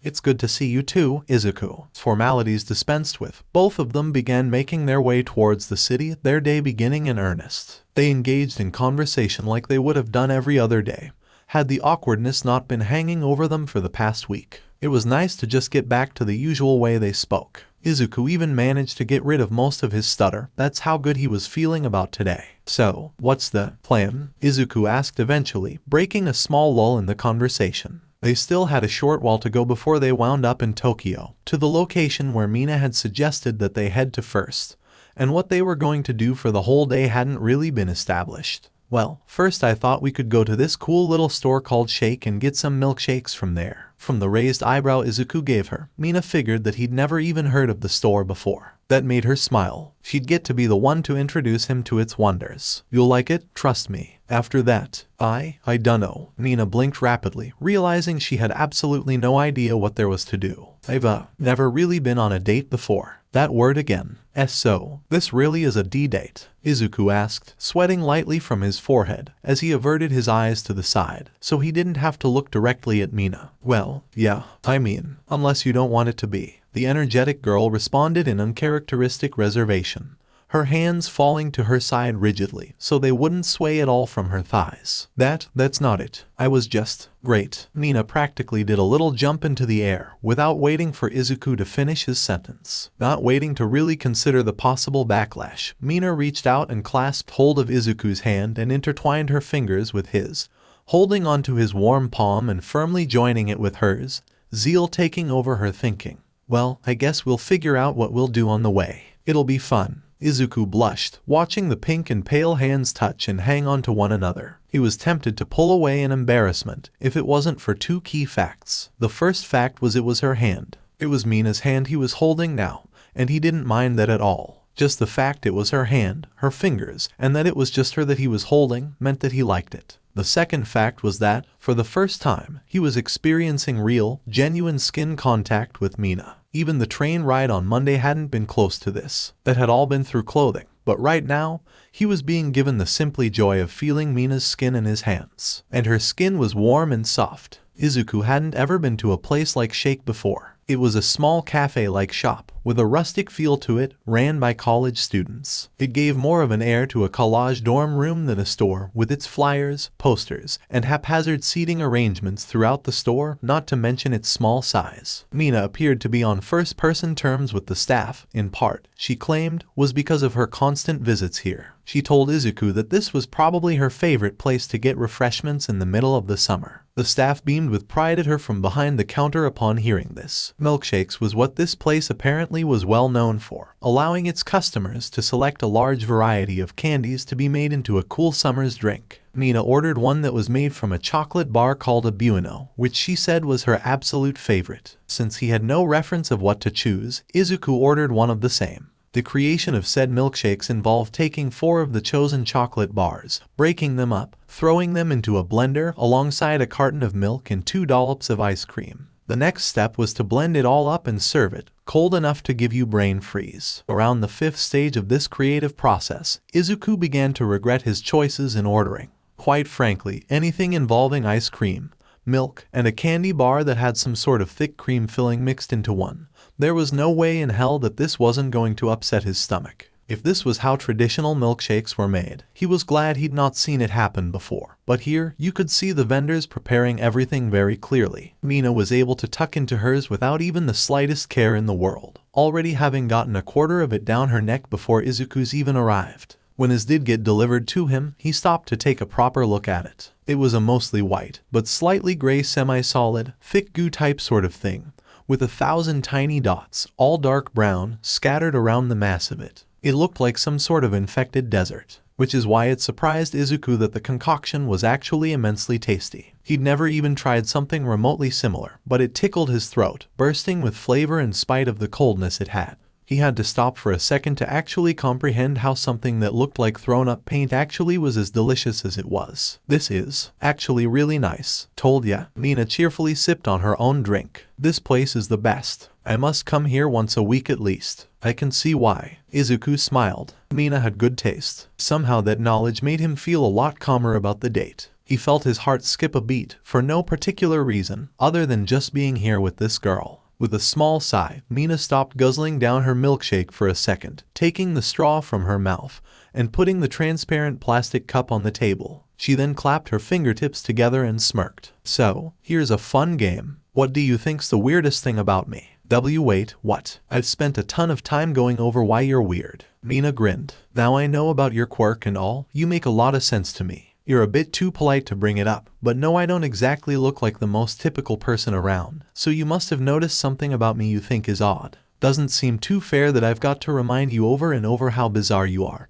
and you're so quiet about me. So, go ahead, fire away. For the most part, Izuku never really even considered her to look inhumane. Unique, yes, but not inhumane. Quirks affected every single person differently, so he never really took any physical alterations into consideration, especially not since he was in Class 1A, where the only typical-looking people there were himself, Bakugo and Yaoyorozu. Everyone else had some sort of physical ailment that made them look unique compared to everyone else, from Kaminari's natural black highlights, Uraraka's finger pads, Kirishama's sharp teeth, and so on. Aside from being impolite, Izuku had just never even really thought to ask. There were things he wanted to know, things he would pry into when his curiosity overrid his brain. But he never really thought about the outward look of Mina as something he wanted to know more about. On further inspection of Mina though, he did have one question he wanted to ask about her appearance. Why, you're sure it's okay to ask? Go ahead, Midori. Your horns, he said. I get the skin color being pink and your eyes being black. That's because of your quirk. That all makes sense to me. But why the horns? How did you get those? Having a quirk like acid, there shouldn't be a reason for her to have horns as a part of her anatomy, yet here she was with them, for no explained reason. If Izuku wanted to know one thing, it was why she had these. Mina grabbed her left horn with the corresponding hand and tugged on it. Oh, these are just from my dad's quirk. He can grow horns out of the top of his head and then retract them. They are a lot sharper than mine though. Guess I inherited them, only blunter, and can't get rid of them. They make conditioning my hair a pain. She smiled. You wanna feel em? Izuku blushed. Wha? I asked if you wanna feel em. Mina repeated, leaning a bit over the table and tilting her head so her extremities pointed towards him. Go for it. So long as you don't yank them out, it's fine. The green-haired boy suddenly felt like he was being asked to do something very weird, but he couldn't deny the curiosity he felt. And Mina was offering, right? It would be rude to decline, wouldn't it? Right. That made sense, didn't it? Hesitantly, he reached his right hand out towards the girl's head, lightly tapping the right horn on her head. The yellow addition to her skull felt smooth at the touch, and Mina didn't make any sort of resistance to his actions. He gently ran his fingers along the length, and along the curve at the top. On closer inspection, he was able to feel hundreds of tiny dips, rings more accurately, that ran along her horns. They were small indentations though, not enough to notice if you weren't looking for them, still being smooth all the while. In spite of any reservations he might have had in engaging in this sort of action, Izuku wouldn't deny. He did find the effect quirks had on human anatomy to be weirdly fascinating. Being totally human with no obvious visual traits was becoming a minority as time went along. And being born quirkless, he had none himself. It made this sort of thing. See careful, Izuku. Those are sensitive. Izuku stopped. His eyes shot wide open, and he pulled his hand back from Mina's head like he'd just pulled the pin off a grenade and had about 3 seconds to run for his life. What had he just done? Holy crap. His face was burning, scorching hot. Sorry, Mina, I didn't. Suddenly, Mina was in complete hysterics again, barely even making any sort of effort to hide her loud laughter despite being in public. The staff workers were chuckling to themselves as well, while Mina was just clutching her sides with laughter. Why you dork, Izuku? What? My horns are made of bone, dummy. Mina laughed again, flicking the horn Izuku had been running his hands along, and hard enough for Izuku to hear a hollow echo come from them. I can't feel anything like your hands touching them. I thought you were smart. She burst into another fit of giggles. Part of Izuku almost wanted to feel offended, while he took an embarrassed sip of his milkshake to cool him down. That had been a bit uncalled for, hadn't it? Had there really been a need to trick him like that? But he couldn't help but laugh at the situation himself. Mina probably had been planning on this from the second she asked him to name one oddity about her, of which she had a great many. The two of them made their way out of the store later on, Mina apologizing for her little prank, still unable to suppress the smile on her lips as she did so. Izuku took it in good nature and told her not to worry about it, that it was okay. He still felt a little embarrassed by it, but the joke hadn't hurt anyone, had it? It wasn't a big deal. In apology, Mina slipped her hand into Izuku's once again and began to drag him through the streets again, having another place she wanted to show him in mind. One thing that Mina lacked was patience, it seemed. Whenever she wanted to go somewhere, or show Izuku something, she'd lead him there at max speed, and nearly wound up just tugging him from along the ground in doing so. She didn't want to waste any time, since her gap was limited to just today, to have as much fun as physically possible with him before she wound up dropping the bombshell that she liked him. Of course, if he didn't know she liked him by now, he'd have to be an absolute idiot, which was why she had something a bit different in mind this time. Not much different, but it could make all the difference. Dismally though, the road, the main one, that would take the least amount of time to get to where she wanted to go, was blocked off because of yet another villain attack. Further down the road, she could see 3, maybe 4 figures battling it out. But as for where she was, there was a huge crowd of people trying to get information from the police and villain custody squad about when the roads would be open, what alternatives they could take, and statements from the officers that they could give to their bosses. People were all around on their mobile devices, sending text messages or having actual phone conversations to loved ones or workmates, explaining why they were going to be late yet again. Mina groaned and tugged at her hair. 𝗚 how many villains even live in this freaking city? Unlike her, Izuku was actually enjoying the scene play out in front of him. With his pretty good eyesight, he was able to make out the identities of the heroes who were fighting the villains just a bit further down the street. Longitude, the distance hero, and Exorcist, the exercising hero. He'd made notes on them in his preparation for my future notepads, numbers 5 and 11 respectively. But seeing them in actual action was certainly a step up from seeing them on the internet. This is awesome. He was almost drooling. That fanboy that still resided in him whenever he saw a hero he'd only ever seen behind a screen before came to surface, evidenced when his eyes began to sparkle and his hands became tight fists underneath his chin. While he was doing all of this, however, he was still trying to reclaim his lost breath from the run he'd been dragged on by Mina, who seemed to be totally fine. That energy she had certainly seemed to come in handy. Gah, this isn't what I had in mind though. The pink girl sighed in frustration, kicking the tarmac beneath her lightly so that a single pebble darted along the sealed-off road. Why are there villains every time we try and do something? Well, technically this is only the second time we've hung out. Izuku muttered to himself, mentally admitting that yes, that did actually constitute a 100% villain rate, before he looked over at Mina, who he could tell was actually rather upset by this development. Hey Mina, what's wrong? He squeezed her shoulder gently with his left hand, his right still being grabbed by Mina's left, letting her know her was still there. Nothing, I forgot you like this sort of stuff. She tried to sound cheerful, but she wasn't fooling Izuku. He'd already engaged his prying into someone else's business so he could help them feel better mode. Don't you? I do. It's just, Mina sighed, figuring that Izuku wouldn't let this drop until she told him. He respected that about him, of course, but she hadn't wanted a situation to arise where he'd have to do that today. Especially not for her. We've only got so long today, you know. I wanted it to be non-stop fun time, and it's already gotten cut down thanks to those jerks down there. She pointed vaguely down the street, not sure if she was pointing at the police, the villain custody service, the heroes, or the villains. There was something about the genuine remorse of her voice that made Izuku smile without even meaning to. He had a fairly good idea on how Mina felt, even if the concept was simply too boggling to the mind for him to fully even accept, acknowledge, or even consider the possibility of it being true. Like he wasn't physically capable of considering it a viable explanation. But if it were true, Mina, he quietly said, holding on to her hand tighter, you make it sound like I'm upset that this sort of thing happens when I'm with you. It upsets me. It shouldn't though. He rested his head on the shorter girl's shoulder. A bold action, given his personality. It seemed to catch Mina off guard too, since her head snapped to face him like she'd broken free from her chains. It's only because of you that we're even hanging out like this. And just being around you makes me happy, Mina. Lightly blushing, Mina couldn't stop the smile she had been determined to keep as a frown from forming.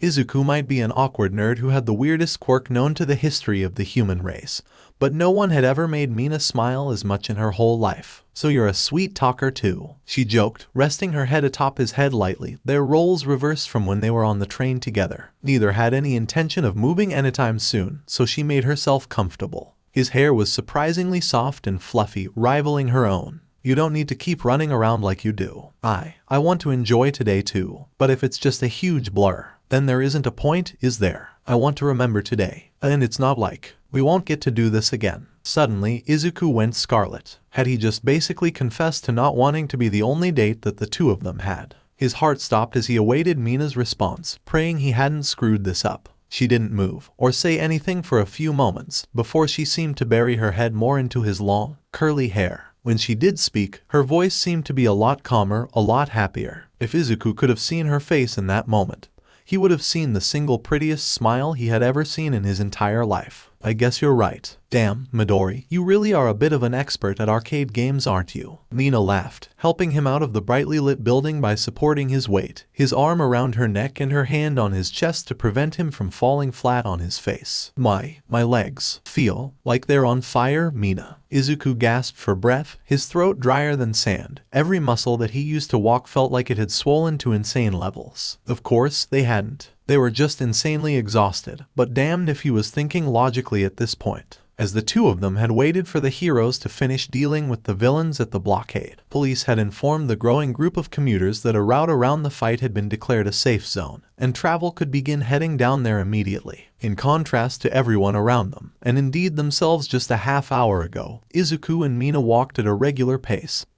taking their time to get to their destination. There was no rush, no need to hurry along. Izuku's words reminded Mina that there wasn't a need to hurry along. When they reached an arcade again, Izuku had to wonder if Mina wasn't just looking for revenge for the last time he beat her at a game, until he realized that this was a different store, and it didn't have the game they had played last time. Instead, Mina had pulled him over to the Dance Revolution set, pushed him onto one of the stands, and it was only then that Izuku pieced together just what it was she was expecting him to do. As one would have expected from him, he'd never even touched this game in his entire life, never as much as watched someone else play it. And he had absolutely no clue what the hell he was supposed to do here. He managed to figure out that the game would send up arrows for him to give direction, and on the floor surrounding him were arrows of the same kind. He pieced together that when the command came up on the screen, he was supposed to hit the corresponding arrow with his feet by dancing to the beat of the music. Mina had stood on the other stand, and they seemed to have gathered a bit of a crowd around them while the smirking girl inserted some coins, wishing Izuku the best of luck with a flirtatious wink and a thumbs up. He could have sworn that the only reason this girl enjoyed arcades was because they made the perfect place for her to make him look like an idiot. He had been slow to get the hang of it, having to take a few bad scores before he memorized where all of the arrow pads on the floor were, before to the shock of Mina, he was tearing the floor the hell up. He was actually keeping ahead of Mina's score, and Mina had to have logged in well over 100 hours of this game in her lifetime. He was either a quick learner, talented dancer, or he had a competitive streak when it came to games. Or to Mina. Either way, the adrenaline was pumping, the music playing, and Izuku was getting more and more into the game the more he played. For being so reserved, he was swaying his arms in time with the beat alongside Mina, the pair looking like a set of synchronized dancers as they copied the silhouette of the dancer on the black screen. It was exhausting and exhilarating all at once. Izuku couldn't help but laugh as he and his date tore up the dance floor to a cheering crowd and a high-beat dance track. Unlike Mina, however, his thighs were not as well built, and as such, he'd managed to feel like he'd doused his lower half in gasoline. By the time the dance finished, and Izuku had claimed victory from Mina in another one of her favorite arcade machine games, not that Mina was bitter, of course not, he collapsed on the spot, covered in sweat and barely able to move anymore. Mina had helped him up with an amused smile and wrapped his arm around her neck to keep him upright. This marked the second time Izuku had beaten her at arcade games she had thought she was pretty good at. She was starting to develop an inferiority complex. She joked inside her head. "Come on, you," she smiled, leading him outside. "Let's get you something to drink before you pass out." He wasn't designed for that sort of stuff, but he seemed to have enjoyed it. Though she couldn't think of a situation where she thought she saw someone in more dire need of a drink in her entire life. "You're really pretty, Mina," the green-haired boy suddenly said, almost slurred. He was still pretty clearly conscious and wasn't on the verge of slipping out of it, but he wasn't thinking as clearly as he might normally do, given the adrenaline that had just coursed throughout his veins. "Did you just become delirious, Midori?" "A little, I think," he joked. It didn't surprise Mina. It had happened to her a few times when she first tried it. A few dances in front of that machine and you felt like you could take on the whole goddamn world with one arm tied behind your back and a ball and chain fastened to the throat. But she did like the idea that Izuku thought she was pretty. The concept that someone found her to be pretty, despite every single physical imperfection that she had, was a heartwarming one. She never really put too much stock in her appearance, since she was a bundle of energy that zoomed from one activity to the other. She rarely had time, nor felt the need to try and doll herself up. It made her smile and giggle lightly at his half-lucid state. Eventually finding a free bench, Mina placed Izuku down, and using the money her brother had given her, purchased a couple of soda cans. One for herself, and one for the very clearly desperate boy. She opened up the can for him, and passed it over, which he took and guzzled down his neck nearly in one go. Caffeine and refreshments now in his system,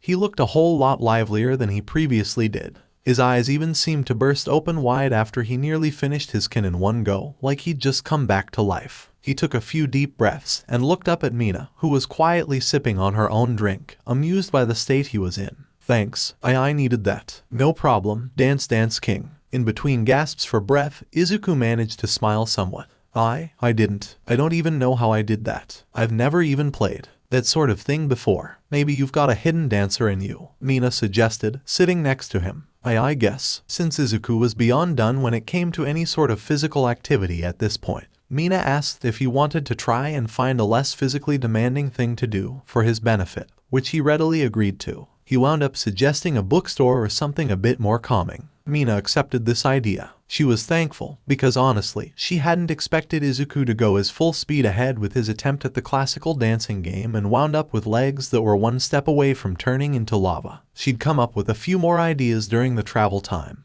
but they were gone now that Izuku didn't seem up to any strained activity. While he was fine with walking now, he sure wasn't going to be able to break into a sprint anytime soon. He apologized for it again and again, but Mina assured him it was no worry, actually finding it really amusing that he was this continuously good at one-upping her. Perhaps he had a hidden competitive streak, especially when it came to her. She vowed that she'd find something she could beat him at someday. They eventually found a large bookstore not too far away from the arcade they had just gone to. And it was large indeed, with 2 whole floors to it, and shelves lined with books of all sorts, from novels to textbooks, to autobiographies, to manga, light novels, and comics. Literally thousands upon thousands of books inhabited this store of all kinds. Anyone who knew how to read would find something that appealed to them in this establishment. Mina wasn't even in the slightest bit of shock when Izuku found himself in the section that held all the comics. Somehow she'd managed to guess that on top of generally being obsessed with everything to do with heroes, he'd be a huge comic fan to boot. She'd just managed to get that impression from him without him ever having to say a word about it. What did cause Izuku some surprise though was to learn Mina had a particular fondness for light novels and manga. Since both sections were basically next to one another, neither of them could attempt to hide their interest in their preferred literature, no matter how loose that definition might be to some. I didn't know you liked this sort of thing, Mina. Izuku pondered aloud, leaning slightly over her shoulder to get a better look at the cover and the pages. From what he could gather, it seemed to be a story set in a world where people used magic as opposed to quirks, and how small groups of wizards would form guilds in order to do jobs in exchange for money, sort of like heroes for hire. Yeah, the pink girl smiled, skimming through a few more pages of the book. My older brother buys a lot of this sort of thing, so I sometimes borrow some of his collection and read through what he has. I've kind of got a little soft spot for them by now, you know. She grinned and nodded towards the comics that Izuku had in his hands. Somehow, I'm not too shocked to see you buying comics though, Midori. I used to read them a whole lot when I was younger. I haven't really had a whole lot of time to just sit down and read some since I started attending Yui, he admitted with a sheepish grin of his own, like he was embarrassed to admit it. Craning her head to get a better look, the acidic girl recognized the covers that Izuku was holding. Those are the ones that were set when the world was first getting quirks, right? The ones where the public really hate the people who had quirks, and the first people who became heroes to try and change the people's minds about them. Yeah, my brother has a few issues of that series. Clearly, Izuku was taken aback by her surprising amount of knowledge regarding the kinds of reading materials that he liked. He didn't really have much to say, since she was completely spot on with her deductions. Why yeah, I'm surprised that you know about this sort of stuff. I'm full of surprises, Midori. Mina winked. We're both kinda nerds about this sort of stuff, huh? Izuku offered to pay for the books, since Mina had been paying for basically everything up until this point. It ended up eating into a large amount of his money, but he didn't really care. With both of them each armed with a bag filled with their newly purchased belongings, they both made their way out of the store and back onto the streets. This time, they had no location to go to, nowhere that they wanted to really visit, nowhere they could think of going or anything that they could think of doing. So they just wandered around the city, doing anything that managed to catch their eye. Ending up in a game store at one point, they tried out the free demonstration of one of the new games Mina's brother had inevitably pre-ordered. This time, Mina clobbered Izuku's score into the absolute dirt and then some, and she cheered a bit too loudly at her victory. A few sets of eyes focused in on them, which caused the green-haired boy some distress, not that Mina particularly cared for the looks they were receiving. At another point, they wound up in a record store, Mina insisting that Izuku come over and listen to one of her favorite tracks that she had found. An old pop rock record from a Korean group, and although he couldn't understand a word of what was being said, Izuku couldn't help but tap his foot to the rhythm of the song and the lyrics of the language he didn't speak. They wound up getting small bites to eat here and there as they explored and enjoyed one another's company. At no point throughout the day did they ever stop enjoying themselves. Eventually, however, they found themselves in a park on the edge of the city, watching the sunset go down. The park was empty, no one around, the kids all having been called home by their parents and guardians, and the area around them mostly deserted. On his lap, Izuku was just glancing over some of the comics he'd purchased, wondering just what sorts of adventures the heroes of these issues would be getting into throughout the next set of pages. He saw that Mina was going the same, rereading the blurbs of the books he'd purchased for her for maybe the 5th time. There seemed to be some sort of worry in Mina's expression, a weak curl on her lips, and only half of her focus seemed to actually be on reading the words on her book. Izuku couldn't see her iris moving whatsoever, rather they were just stationary, like she had zoned out. Further inspection showed that she wasn't holding onto her books with much of a firm grip, rather they were loose in her hands. Was something bothering her? "Hey, Mina," Izuku said, lightly tapping her shoulder, getting her attention. She tore her eyes away from the back of the book to look at him with a raised eyebrow. "Thanks for today. I've really had a lot of fun hanging out with you. More fun than I ever thought I could have doing something like this. So thank you." Mina smiled shyly and looked at her own lap, a faint blush on her face. "I'm glad. I'm honestly still sort of surprised that you agreed to do this after what I did." Conversation abruptly dropped then, as the kiss came back into their memories. It had barely just slipped Izuku's mind before Mina had brought it back up again. He didn't know why she brought it up now though. It seemed like an odd thing to do. Was it guilt? Mina, could I ask you something?" he asked, a waver in his voice easily detectable. He hadn't been too nervous all day with her, but now that he was, it became so much more obvious that it was painful. Mina nodded softly, without looking at him. "Sure, ask away.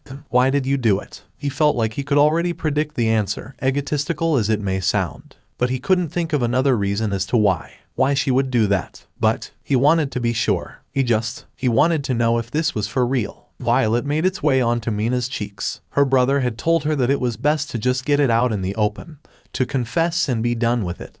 And she'd agreed with him. She'd planned to do this right from the start of the date. All it would take was one push from her. One good, final push. Just a few words to express her feelings for Izuku right now, and it would all be over. She wanted him to know. If only to get it off her chest. She wanted to. It was because she wanted to. But why was it so hard? How was it possible? How could it be that she could basically cuddle with him on a train, kiss his cheek, spend this whole day with him, and only now get cold feet? How was it possible to even manage that? This day, if there was one thing she'd had planned out from the start, it was that she was going to confess to Izuku that she felt this way about him. That had been the plan from the very beginning. So why now? Fear. That's what it was. Fear or rejection. Fear that Izuku didn't feel like this about her. That he liked someone else. Uraraka maybe. Or just anyone else. That he'd only come out of a sense of obligation. That. Suddenly, her hand felt warm. Izuku's hand had wrapped itself around hers. She let out an involuntary gasp at this. Usually, her hand found its way into his, not the other way around.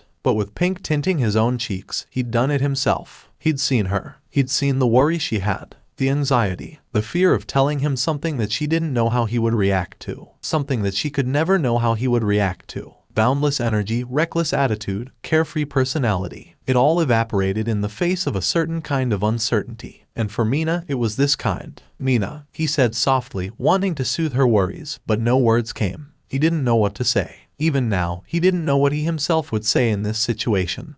Were their roles reversed? He took a deep breath. If this was what he thought it was, then this was going to be the thing that helped Mina find her voice. If not, then it was going to be a very dumb mistake. "It's because Mina tried again, feeling the words get stuck in her throat when she was cut off. She was cut off by Izuku planting a warm, gentle kiss on her cheek, like she had given him previously. Mina had to take a second to process what was happening, before her face exploded into dark lilac. Izuku was kissing her. It didn't last as long as the one that she had given him, and it was nowhere near as impulsive or as forceful as hers had been. But somehow, it felt deeper all the same. Like there was just as much, if not somehow more feeling than Mina had put into hers. Like he'd been sitting on this for just as long as she had, and had wanted to do this just as much. "You can talk to me, Mina," he quietly informed her, and while his cheeks were still a raging red inferno, his smile was warm, soft, and sweet enough that Mina thought her heart was going to melt. It's because I did it because I like you." The words just came out, tumbling out before Mina knew that they had even managed to force their way out of the lump in her throat. By the time she realized what she was saying, she had gone too far to stop herself. I look at you and I see The most incredible person I've ever met in my entire life. You're just, I don't even have the words to describe it. You're an amazing person, Izuku, and I think I fell for you a while ago. She swallowed. I know that it's dumb. We've only known each other for a short amount of time, haven't we? Just under a month. And I feel like this about you.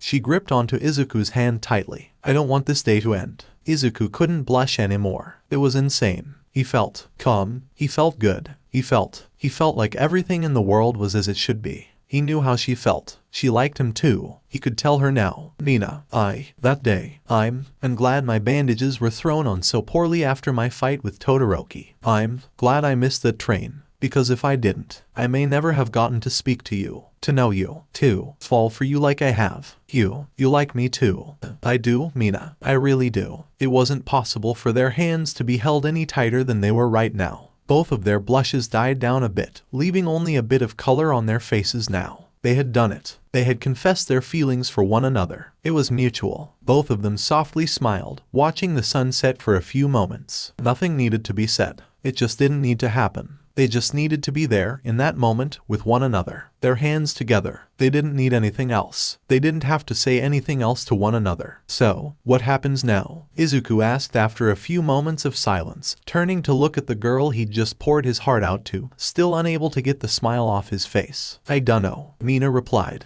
I've never really been in this kind of situation before. I don't know what the standard procedure is, but I do know that I want to do this again. And again. And again. Does that mean you want to be my girlfriend? Mina tapped her foot and hummed lightly, pretending that she was taking a serious moment of consideration to her answer. She already knew the answer, and it took a lot of willpower for her to not scream it and throw herself into his arms right there. And then, I guess so, she responded with a smirk. Both of them managed to enjoy a good laugh at Mina's joke. The day couldn't have ended better, they thought to themselves. Suddenly, they weren't alone anymore. They weren't facing this world on their own. They didn't have to stand up on their own. They could lean on each other, support one another. It was a feeling of joy that both of them couldn't even begin to thank to other for blessing them with feeling. They remained there for just over another half hour, before they decided that they had to go now, before it ended up becoming too dark. Their hands didn't leave one another's as they stood up, and they didn't separate when Mina took a step towards Izuku. And they didn't separate when Mina pressed her body against Izuku's and hugged him as tightly as she could. They didn't separate when Izuku's face went blood red, and they didn't separate when Izuku nearly passed out from heat stroke right then and there, nor when Mina began to fret that she'd actually killed the guy. They didn't separate on the train ride during which they held on to one another again, just like they did on Monday. They didn't separate when they got off the train at Izuku's stop, and when he walked Mina to her station. They only separated when Mina had to get onto her train to be whisked away back home.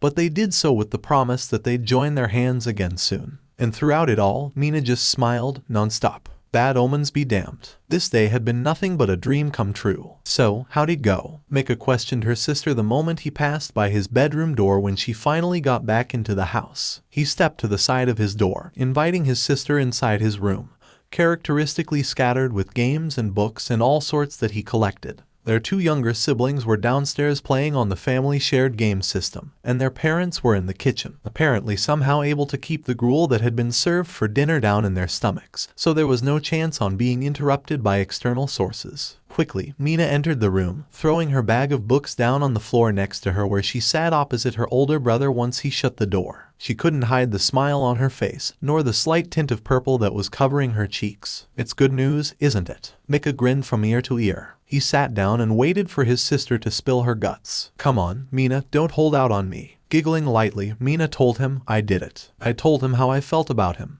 and he said he likes me too, and now we're dating. She ended with a squeal to her voice, her chest bubbling with excitement and blissful joy. Mika gave her a high five and a laugh. Way to go, sis. Once their hands clapped together, he leaned back slightly and rested his hands on his knees. So, what do you do? What's he like? Did you kiss him? Or did he kiss you? Tell me everything, Mina just smiled. What do you want to know first?